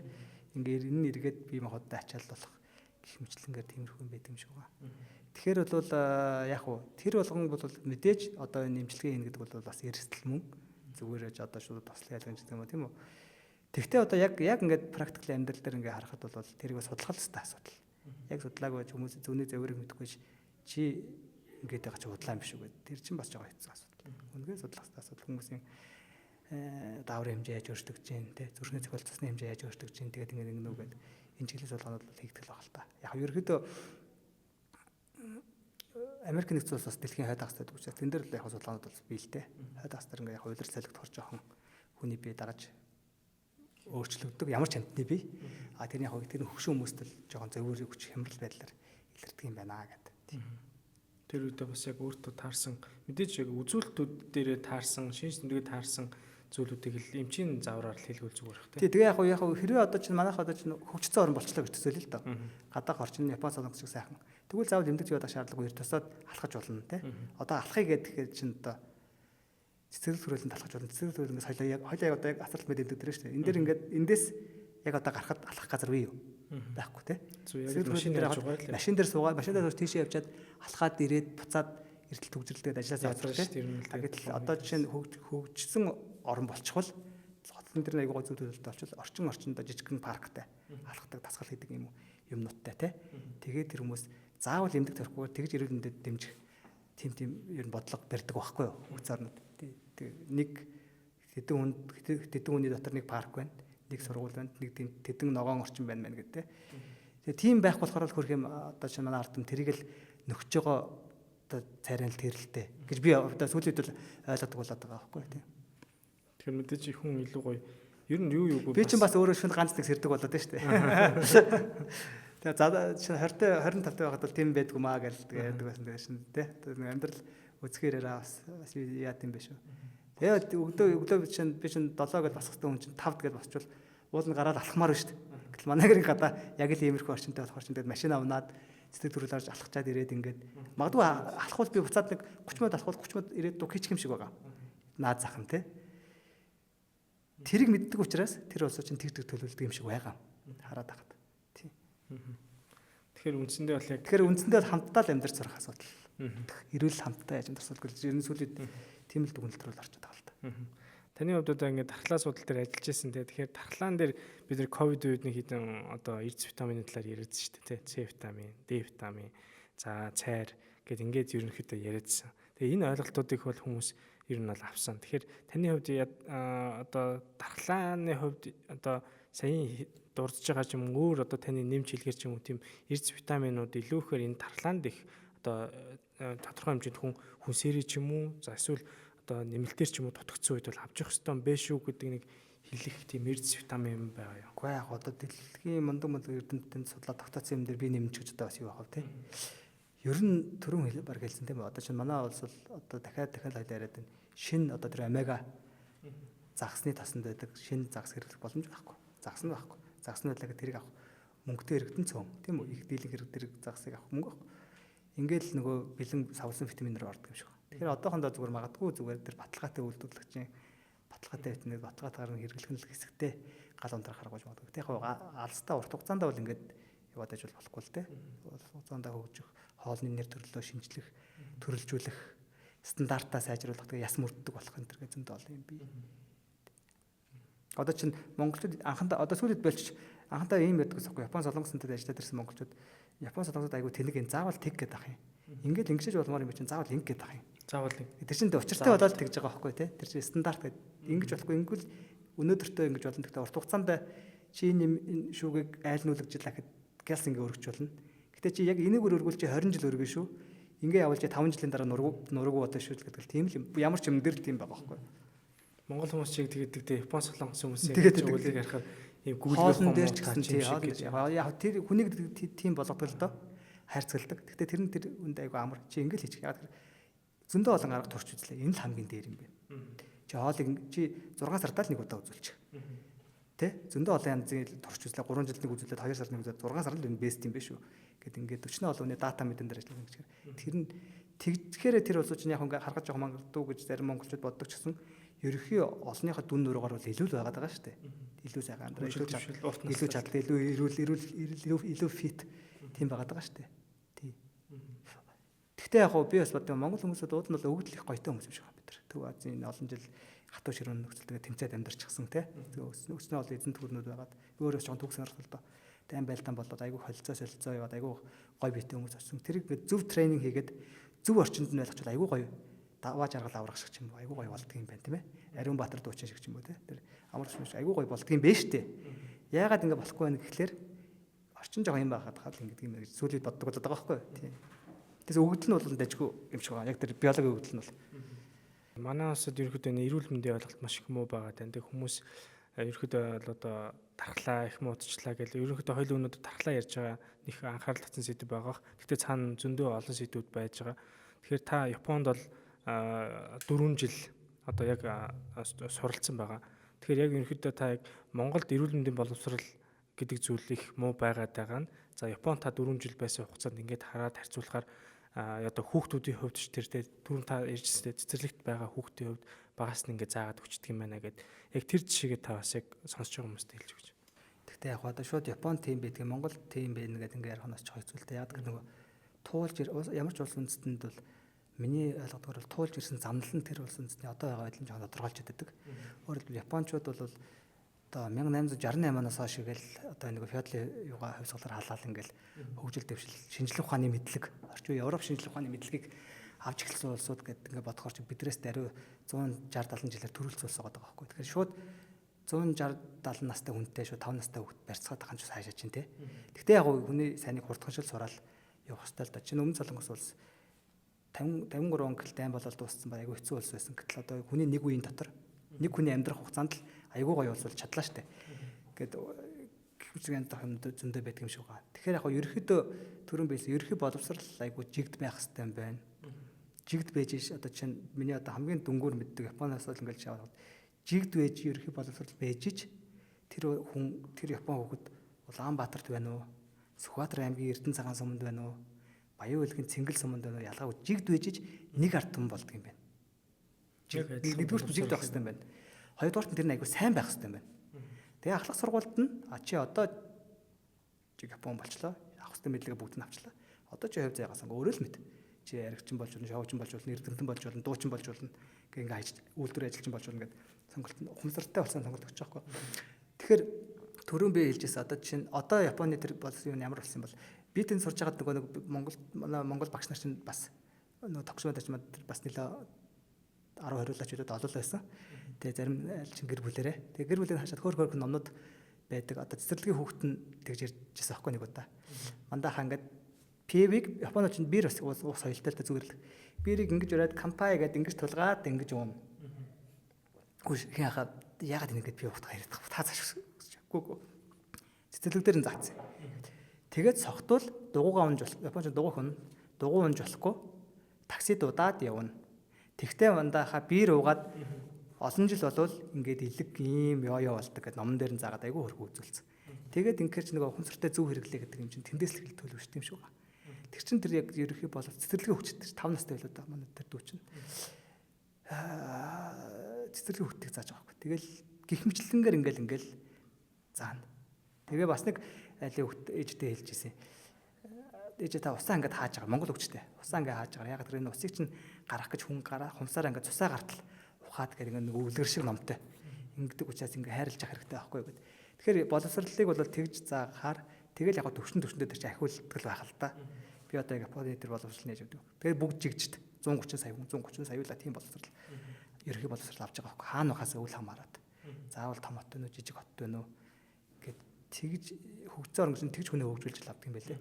Тэгэхээр яг тэрэн дээр бол одоо ерхий боловсрол тэр эрүүл мэндийн хөтөлбөр манайх бас нэг цөм хөтөлбөр гэдэг байдаг юм шиг байна. Тэрийг яаж зааж ийн гэдгийг би бас мэдгүй. Яаж жиг зааж ийн үү? Хотын сургууль яаж зааж ийн, хувийн сургууль яаж зааж ийн, хөдөөний сургууль яаж ийн, бүр алслагдсан аймгийн сургууль, сумын сургууль яаж зааж ийн гэдэг нь. Яг манайх хэцүүлэлт нэг цөөхөн амтай их таруу учраас. Гэтэл одоо нэг цахим бахим хөгжсөн үед бол энэ талаар бас нэг жигдлэх, тэгээ сайжруулах талаар анхаарах хэрэгтэй байна. Тэгээд ерөнхийдөө тэр хөгжсөн орнуудын шивэд энтрийг харгаж гисэн одоо байгаа хүмүүстэй төвлөрөхөөс илүүтэйгээр ирээдүйд хүмүүсийг яаж зөв дадалтай зөв хандлагатай яаж хүлцэн аядаг болохгүй, яаж арх уугаа цогтурж, архитан цогтурж хоорондоо зодтолдог болохгүй гэдэг дээр ер нь анхаардаг юм шиг байгаа. Тэр илүү үр дүнтэй гэдэг. Тэгэхээр тэр юмнуудыг их сурч хийх хэрэгтэй байна. Тий. Хэрэв мөнгө төрөний боломж нь байдаг юм бол ч яг төсөн мөнгөний хэцүү юм байдаг л байгаа л та санснаар болдгоо. Хэрэв боломж нь байдаг юм бол тэг хэрэгтэй байдаг юм шиг байна. Тэгэхээр эрүүл мэндийн боловсролыг бол багаас нь өгдөг юм байна. Яг одоо гол тийм юмнуудыг. За хоёулаа өнөөдөр дархлааны талаар ярьж байгаа учраас яг вакцины жуулалтын талаар бас илүү жоохон хүмүүст ойлголт өгье гэж бодоод байна. Ер нь яг ковидын вакцины одоо хийгдсэн сошь хүмүүсийн хувьд одоо нэг амд амжсан ч юм уу эсвэл яг нэг юм одоо маш олон кейсүүд гарсан талаар ингээ хүмүүс айгүй бичээд байдаг л да. Тэгэхээр яг энэтэй холбоотой бас яг энэ өрхийн эрүүл мэндийн төвдөр ч гэсэн хүүхдийнхээ вакцинд ингэж очиж байгаа хүмүүсийн тоо харьцангуй бас буурсан үзүүлэлтүүд цаашгаа эмчнэр их уцтаж олон удаа дуудулдаг ийм зүйлүүд их гарсан байл л дээ. Тэр энэ вакцинжуулалт гэдэг зүйл нь өөрөө яг ямар илүү ач холбогдолтой юм. Ер нь вакцин хийснээр тэр хүүхдэд ер нь амьдралд нь ямар ач холбогдолтой юм. Тэгээд дээрэс нь бас өрхийн эмнэлэгт хийж байгаа үн төлбөргүй нь баг ингэ ядуу буруу орон туршиж байгаа маягийн зүйлийг ингэж хүмүүс аюух дур мэдэж хаанаас энэ мэдээллийг авсан мэдгэдэггүй тийм зүйл их яриад байна л да. Энэ тал дээр та бас байр суурь илэрхийлж. Яг ковидын үед харж байхад ерөөдөө одоо бол одоо жишээ нь ингээд харахад их гүрнүүдийн өрсөлдөөн тэмцэлтэнтэй цаг үед амьдарч байна те. Одоо ингээд Америк нэгдсэн улс тэгж гэн толцож Орос улс мас тэгж гэн л те. Ковидын үеч гэсэн тэр юм байсан юм шиг одоо ингээд бодогддөг юм. Тэгээ үзэл зуртлын хувьд за бизнесийн хувьд те. Тэгээд яг би тэрийг хараагүй л зүгээр ингээд эргээд бодож байгаа. Тэгэл аюулаа бүтээгдэхүүн хийжэл тэрийг сайн гэдгээ чинь батлах гал энийг сайн шүү, энэнийг муу шүү гэдэг тийм сурчлагаанууд бас зарим орны зүгээс айгүй явсан юм шиг байгаа. Тэгэл тэрэн дээр л яг нэг жоохон ерөнхий боловсрол муутай ард түмнүүд чинь манайх шүү дээ юм те ингээд нөгөө шүүлтүр жоохон муутай ингээд тэрийг л тайлбарлаж өгөх нь биднээс ажилласан л доо. Тэгэл тэрэн дээрээс ингээд савлаад тэгэл вакцины талаар тийм юутай ойлголттой бол болчихсон. Яг тухайн үед бол яг гарч исэн бүтээгдэхүүнд бол одоо жишээ нь зарим вакцинд бол бас чинь нөгөө тархины юм үүсгдэг л өөрснөө ил тодор хилээл жоо яарад гаргасан чи бас нэг жоо энэ алдаад болчихвол тэрийг нөгөө одоо сэвэд гэдэг штэ иймэрхүү байдлаар ингэж хамгийн аюултай нь дархлаажуулалт чинь 2 3 төрөл байгаа штэ товлын дархлаажуулалт тархал судлалын заалтаа гэдэг. Ковидын үед тархал судлалын заалтаа emergency нийгмийн эрүүл мэндийн ноцтой байдал public health emergency гэдэг тийм үедээс товлын дархлаажуулалтынхаа ойлголтод тэр нь жоохон нөлөөлөх гэж явчихсан сүүлийн үед намайг ажиллаж байгаад харахад энэ вакцинд бол ерөөдөө дэм юм байна гэсэн байдалтай.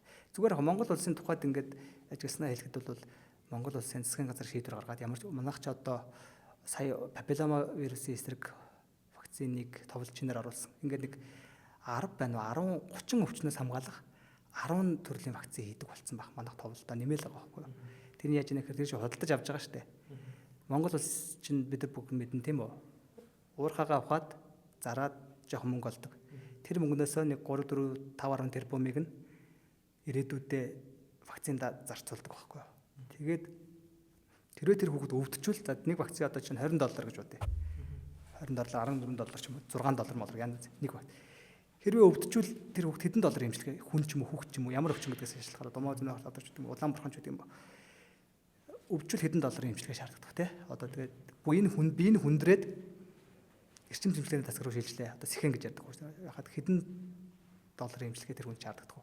Тэгээ магадгүй нас орчвол мөнгөөр нөхөж баршгүй сэтгэл санааны болон хүний амь насны хохирол гардаг учраас тэрийг нь шийдвэрлэх хамгийн үнэртэг багтай нийгмийн эрүүл мэндийн хамгийн шалгарсан дэлхийд шалгарсан вакцинжуулалт байхгүй.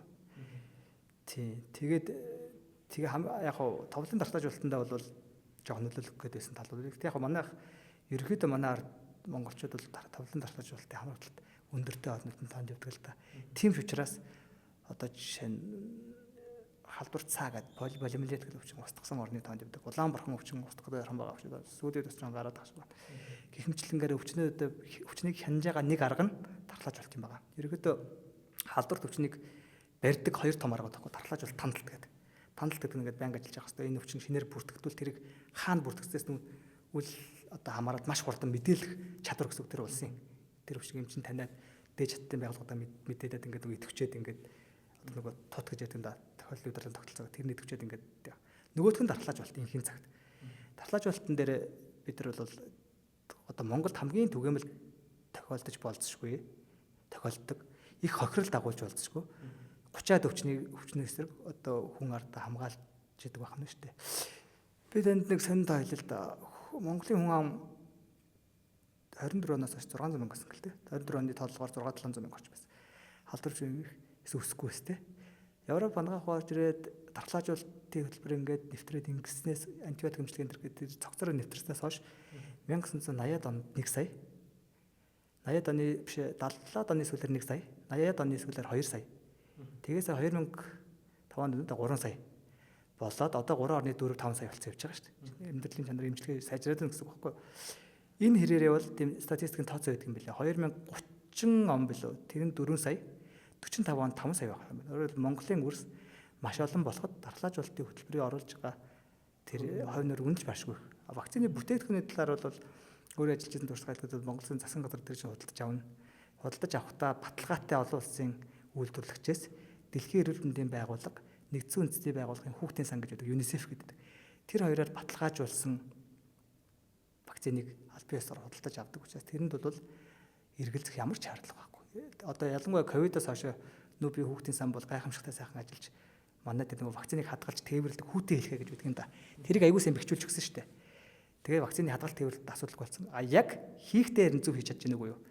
Яг тэр нь юу гэхээр одоо би ингээ Улаанбаатар энэ ингээ гараад ахаар уулын дээр вакцинаар хамгаалагдсан байх хэрэгтэй шүү дээ. Тэгээ би зүгээр яг би яг судалгааг болохоор шууд тэгж тим юм тиймэл байж таараа энэ гэж хэлж болохгүй. Зүгээр ингээд бодоход зарим газар чинь дархлаажуулалтын 611 гэж байгаа шүү дээ. Монгол улсаа ярь өрхийн эмнэлгүүд, сумын эмнэлгүүдэд оруулаад зарим нэг тохиолдолд зөв хийж чадсан болов уу юм бол вакцина задлчаад магадгүй нэг жоохон температур жоохон алдаал цаг болоход тэр вакцин чинь шал дэмий болчихж байгаа байхгүй хортой болохгүй л дээ зүгээр нэг вакцинлаг чанараа алдаад ус олчихж байгаа байхгүй 0-9 туслын тариа шиг болчихж байгаа байхгүй тэгээ ингээ хийхээр тэр хийцэн мөртлөө хамгаалагдахгүй байгаа юм биш байгаа даа гэж би зүгээр тэрийг бол гэхдээ яг одоо хамаагүй тэгж тим юм өндөр гэж болохгүй хой хүний л таамаг юм байгаа байхгүй тэгэхээр ийм өндөр амжилттайгаар яасан шүү. Би одоо жишээ нь тэнд харуулах гээд дархлаажуулалтын талаар яриа шүү гэх чинь би ийм судалгаа авчирсан. Энэ судалгаа аяга сонир харамсалтай судалгаа. Яасан гэхээр оюун чимэг Оросоо нарын хийсэн судалгаа. Монгол улс 2014 онд гэхэд Улаанбаатар өвчин буюу ковид өвчтэй одоо гараад байгаа. Тэрийг бүрэн устгасан гэсэн гэрчлэгийг Дэлхийн эрдэнэт байгууллагаас авсан. 14 онд авсан. Тэгсэн чинь 15 онд өөрөөр хэлбэл хүүхдэд вакциныг 9 сартад 1-р түнг нь Улаанбаатарын вакциныг 2 настад 2 дахь түмэнд хийдэг байхгүй. Тэгсэн чинь гаднаас 2015 оны өвөл орж ирээд намар хөлөөд орж ирээд тээвэр зөөгдөж орж ирээд тэгээ нөгөө мө өөрхий вакцин хийгдэж амжаагүй байгаа нэг нас хүрээгүй байгаа жоохнууд дунд чинь тараад тэгээд 54 мянган хүн өвчлөөд Монголд 2015-аас 16 оны хооронд 151 нас хүрээгүй ихэнх нэг нас хүрээгүй хүмүүс эндчихсэн байгаа байхгүй. Өөрөөр хэлбэл хөөхөн болж исэн хүүхдүүд Улаанбаатар ягаад тэрний хүндрэлээр маш урдаа хатгаа болгочдөг юм л аваа шиг болоод эндчихсэн байгаа байхгүй. Аюу харамсалтай.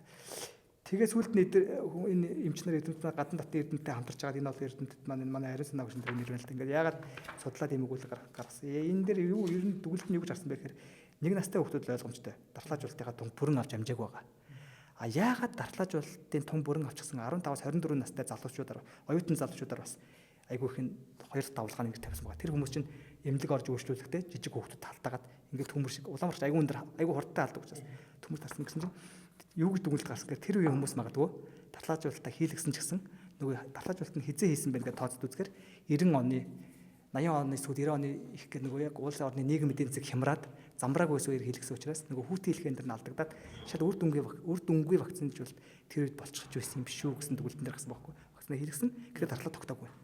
Тэгээд дархлаа тогтоогүй учраас Улаанбаатарны халдвар аваад өөрснөө өвдөд нас төрсөн хүмүүс арайч нас орхон гайгүй өвдөд ингэж явж явахдаа жижиг хүүхдүүдэд оруулаад сүйдлээ хийчих гээд. Тэгээ тийм учраас Улаанбаатараас одоо айгаад байдаг байхгүй. Хүүхдүүдээр оруулчих гээд. Одоо энэ халдвар төвчний үндэсний төвс халдвар төвчний судлалын үндэсний төвч яагаад Улаанбаатарт тохиол тэд бодлоо эд бодлоо гэдэг ингээд айлах гэдэг байгаа биш. Энэ жижиг хүүхдүүдээр орчвол бас эвгүй байдаг, аюултай байдаг учраас тэрэн дээр л яагаад. Энэ ажлаар бид Сэлэнг аймагт ажиллаж байсан. Сэлэнг аймгийн эрдэнэ газрын дараа год эмч гэдэг. Олон жил од дарга гэдэг. Олон жил газрын дараа од дарга ажилласан байхгүй. Эдэн дээр хэдүүлээ сайн ажиллаж байна. Яста аюултай юм байна. Одоо энэ удамрын энэ өгүүлгийг бас ингээд яриад 150 айлын гадаа гэр баригдсан байж тээ. Эвгүй байгаас тээ. 150 айлын гадаа гэр барьсан байж тээ. Одоо ихэж ийм гаргахгүй юмсан гэд ярьжсэн байхгүй. Тэгэхээр дархлаажуулалт гэдэг бол тийм тоглоом биш. Тийм цэжний бангаар ярьдаг ч юм биш. Ер нь бол вакцин гэдэг зүйл өөрөө их чухал юм байна тий. Нэгдүгürt. Гэхдээ яг орчин үеийн эмчилгээ онцлогооны чиглэл нь эрүүл мэндийн чиглэл гэж болдог. Хүний хүчээр эмчилж болохгүй. Тэр хүн өөрөө зөвшөөрсөн. Сайн дурын хүчээр вакцин хийж болохгүй. вакциныг тайлбарлаж өгнө, сонголтыг нь өөрт нь үлдээ. Тэр хүн магадгүй өөр нөгөө антивакцины үгэнд ороод вакцины хийхгүй ч болно. Бүр цаашдаа сайн ярих юм бол хүүхд нь өвдлөө гэхэд тэр хүмүүсээр эмчтүүлчих болдог ирэх нь байгаа. Чамаар эмнэлгээр чамаар эмчтүүлэхгүй би өөр үнээр эмчтүүлэх. Тийм ирэх нь. Тэр хүнийг бол хүчилж болохгүй. Тэгтээ яг нийгмийн эрүүлэндийн байдлын талаас нь үзэх юм бол зөвхөн таны хүүхдийг хамгаалах гэдэг юм биш.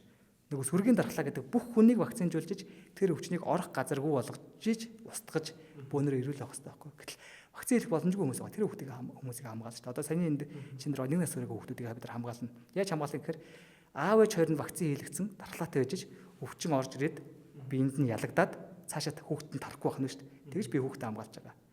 Ах эгч нар нь бас тэгж хамгаална. Цаашдаа нөгөө өндөр настай өвөө өвөөнрийг хамгаална. Хамт амьдарч байгаа магадгүй хортавдар өвчтөд дархлаа дарангуулагдсан гэж ойлоо ярьж тэр хүмүүсийг хамгаална. Тэр нөгөө нийгмийн эрүүл мэндийн цогц хамгаалт. Сүргийн дархлаа гэж хамтдаа хамгаалж байгаа байхгүй. Тэгээс зүгээр би хүүхдээ хэлэхгүй ангийнх нь бүгдээрээ хийлгсэн байгаа. Манай зүгээр гэдэг нь бол болно. Гэхдээ энэ бол таны хүүхдийг ч гэсэн хийж тэр өвчнийг орох газаргүй болгож хамгаалж байгаа. Тийм цогц нийгмийн эрүүл мэндийг хамтдаа амьдрах тухай асуудал байхгүй. Тийм. Тэр талааснаас одоо энэ зүйлийг бас жоохон харах хэрэгтэй. Тэр талын мессежүүдийг бас сайн өгөх. Тэгээд танийсаа хэлдгээр яг наа судалгаанд чи 15 онд бүр ингээд дарцаан гэсэн чи би өгч энийг уншаарай тий. Айгуу гой судалгаа байгаа. Авчаад тэгэнгүүтээ 15-аас 16 онд яг би тэр үед оюутан байсан. Тэгээд манайх бас яг клубээр яг тэр үед чинь бүр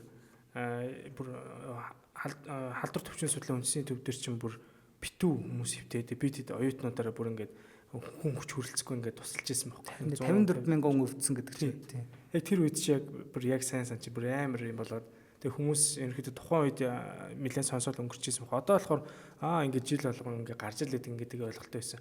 Тэгээд тэрийг бас яг хараад исэн чинь нэг 10-аас 10 жилийн хугацаатай ч юм уу бас нэг ахаад нэг давлгаа гэдэг юм уу тийм зүйл явдаг л юм байл л дээ тий. Тэгээд энэ жилийн хувьд болохоор би бас яг таны яг тэр хэлдэг санаас энэ дээр бас яг нөө бичигдсэн байх санаатай бас жоохон дүүжин тий.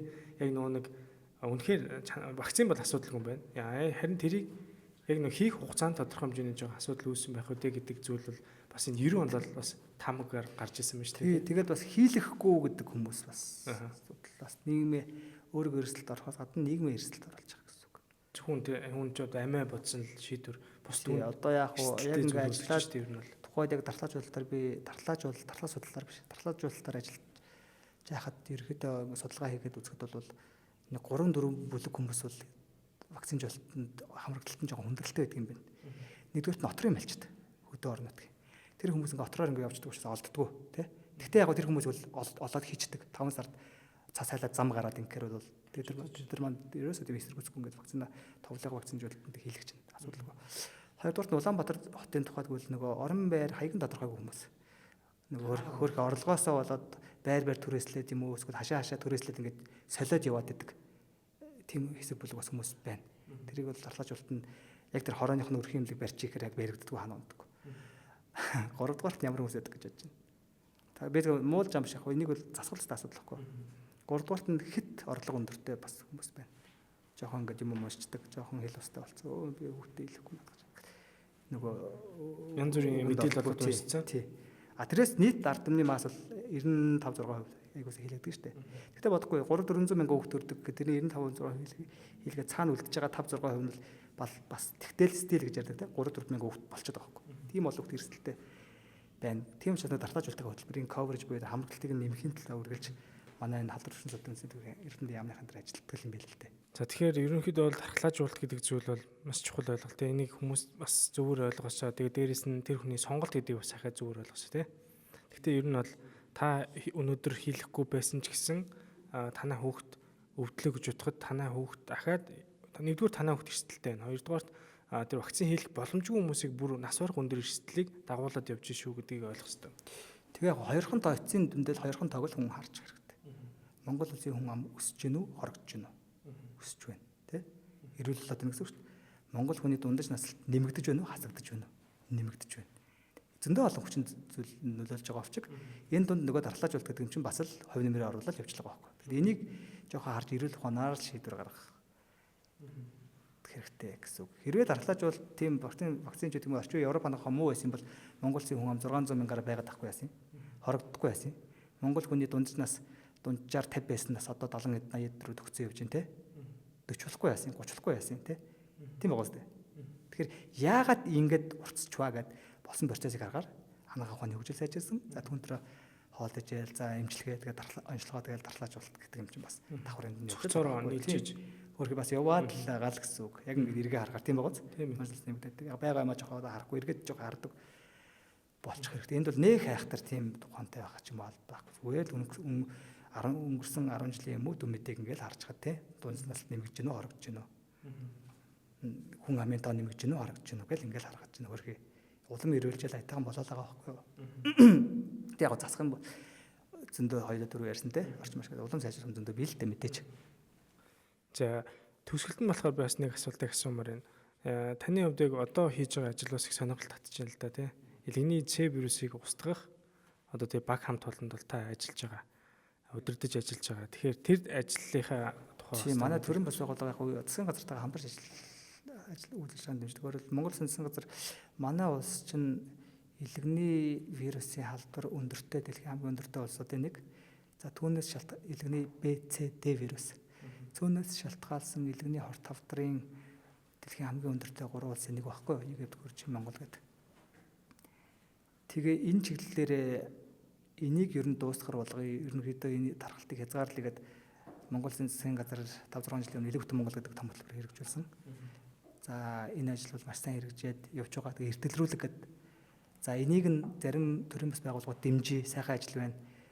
Өөрөөр энийг нь ингэж сайжруулъя гэдэг маш олон төрийн бас байгууллагууд үйл ажиллагаанд нь дараа бас оролцоод ингэ явж байгаа. Тэдний л нэг гэж ялгаатай тий. А манайх бол яг хөдөө орон нутгийн аймагуудад илгэний C вирусыг устгах ажлыг засгийн газараа дэмжиж сайхан үр дүнд хүрээд ингэ явж байгаа. Тэгэхдээ арай тэр бас бүрэн 100% болоогүй учраас яг тодорхой том үр дүн гаргаж байгаад хэлэн ерөөдөө эхний үр дүнгуудаа засгийн газартаа эрдэнэ яамд танилцуулаад ингээд халдваршин судлалын институтад танилцуулаад цааш ингэж ажиллах хэрэгтэй байна гэдэг ингээд FIRE төрийн бас байгууллага гэдэг. Америкийн болгохгүй Flagstaff International Relief Effort гэдэг. Тэрний Монгол хөтөлбөр хэлсэн захирлаж байгаа даа. Тэгээд тэрэн дээр бүгдээр ингээд хамтдаа ажиллагээд ажиллаад явж байгаа гэл нэг хэсэг нь болоод явж байгаа гэсэн үг. Тий одоо манай хууд яг C вирусын илрүүлэг за онцлогоо эмчилгээнд дээр төвлөрөөд ингээд явж байна. Тэг хүн амыг одоо яг олох мөшгөх тэр ажил дээр нь тий. Тэр Монгол хүмүүсийн яг бас яг нас баралт бол хамгийн өндөр нэлгэний хамтрын нас баралт байгаа шүү дээ. Тэр тэгээ бас сонир юм шүү. Яагаад тэгээд Монголд вирусын халдвар тарцсан гэдэг нь бол би мэдэхгүй те. Айгүй өргөн тархалттай. Угаасаа тийм байсан юм уу? Эсвэл нөгөө социализмын үед хүн амыг ирүүлжүүлсэн том компанид ажил явсан. Тэр явгүйгээр тэрний нөгөө зүүнний шипресний шармаар явчихдаг юм уу? Тэгээ одоо яах хэвтэй ингээд тэгэл бас л нэг мөрөлөндөө том арга хэмжээ ажил болчиход байгаа. Тэрийг бол Монгол хийж байгаа. Дэлхий дээр бол бас нэлээд жишг болоод явж байгаа шүү. Монголын модел гэдэг Монголын засгийн газрын өөрх нь тэр Илэг бүтэн Монгол хөтөлбөр. Тэгээд араас нь эртэлрүүлэг энэ төр нийт хүн амын хорог 60%-ийг нь хамруулчихсан гэдэг баха. Тийм манай ажилсан аймаг дээр бол 70%-ийг нь хамруулчихсан байсан. Гэдэг чинь насан турш үнийхээ. Тэр чинь бас нэлээд чанархаг амжилт маш хүчин чармаал гарч байгаа. А гэхдээ яг нэгэн тал мөнгө төгрөг бүрж байгаа юм чинь тэр ажлыг бүрэн айгүй гоё хийх хэрэгтэй. Тэр дээр жоохон зачмаар юмуд байгаа дээр нь төрийн байгууллагууд ерөөдөө дуу хоолойгоо өгөөд ингээд хувийн нэмрээ оруулаад хөлс хүчээ өгөөд ингээд явдгийн л нэг нь л гэж ойлгох болно доо. Одоо эрүүл мэндийн энэ одоо яриа те энэ одоо миний хүрэх гэж байгаа тэр хүсэл за таны одоо бас хүмүүст энэ мэдээлэл хүргэж бид бүхний урилгыг авч ирж байгаа энэ хүсэл энэ бүгдийг цааш нь ингэж одоо хүмүүст хүрэхэд мэдээж тодорхой хэмжээний төсөв дэмжлэг шаардлагатай байдаг. За тэгэхээр өнөөдрийн бас яг дэмжиж ажиллаж байгаа газрын хувьд бол үндэсний үйлдвэрлэгч Газар Шимэг компани хамтарч ажиллаж байгаа. Тэгээд Газар Шимэг компани Artichoke брэнд болгон за мөн одоо энэ гарын бэлгийн хувьд бол Газар Шимэг бол та хэрэглэдэг үстэй тий үндэсний үйлдвэрлэгч. Одоо энэ дотор бол Газар Шимэг компанийн хувьд бол яг энэ брэнд бүтээгдэхүүнүүдийн чинь ингээд бэлэг болгоо хийцэн байгаа. Манай гэр бүл ихнэр хүүхдүүд аягүй сайн хэрэглэдэг. Манайхан л их баярлах баг та. Эрүүл мэндийг дэмжиж ажиллаж байгаа учраас миний хувьд их таатай байгаа. Тэгээд энэ дээр болохоор байцааны салаад, ногооны салаад ер нь бол хүүхдүүдийн танаа гэр бүлийнхний дуртай зүйл байгаа. Тэгээд бас үндэсний үйлдвэрлэгч майнууз байгаа. Энийг бас танд гэж гардуулж өгч байна. Баярлаа. Ийм одоо хүн ардд тийм ээ. Эрүүл мэндийн мэдлэг боловсрол олгох энэ ажлыг дэмжиж байгаа ивэнтгчдийн талархал хэрэглэе. Анх подкаст өнгөж эхлэхээс эхлээд дэмжиж эхэлсэн маш гоё газар байгаа. Би энэ газрыг бол бас яг ивент итгэгчдээр бол ярих маш дуртай байдаг. Эрүүл мэндийг бол дэмжиж ажиллаж байгаа учраас бас яг миний бодос хэрэгэлдэг зүйл л дээ. Зөв тасалд хувьцаат компаниг аль биесний хэрэгтэйгээр оруулж идэг хар өрийн тос байж байгаа. Сүүлийн үед яг бид нар хар өрийн тос гэхээр аюу олон хар өрийн тос яриад байна л да. бүрийг анхдагч байдлаар нь оруулж ирсэн хар өрийн тос байгаа. Таны хувьд яг одоо тархлаас судлааж бас эмч учраас энийг бас судлаад үзээрэй. Бас яг ойр дотны хүмүүсийн хувьд ч нэлээд хэрэгсэн байгаа бах.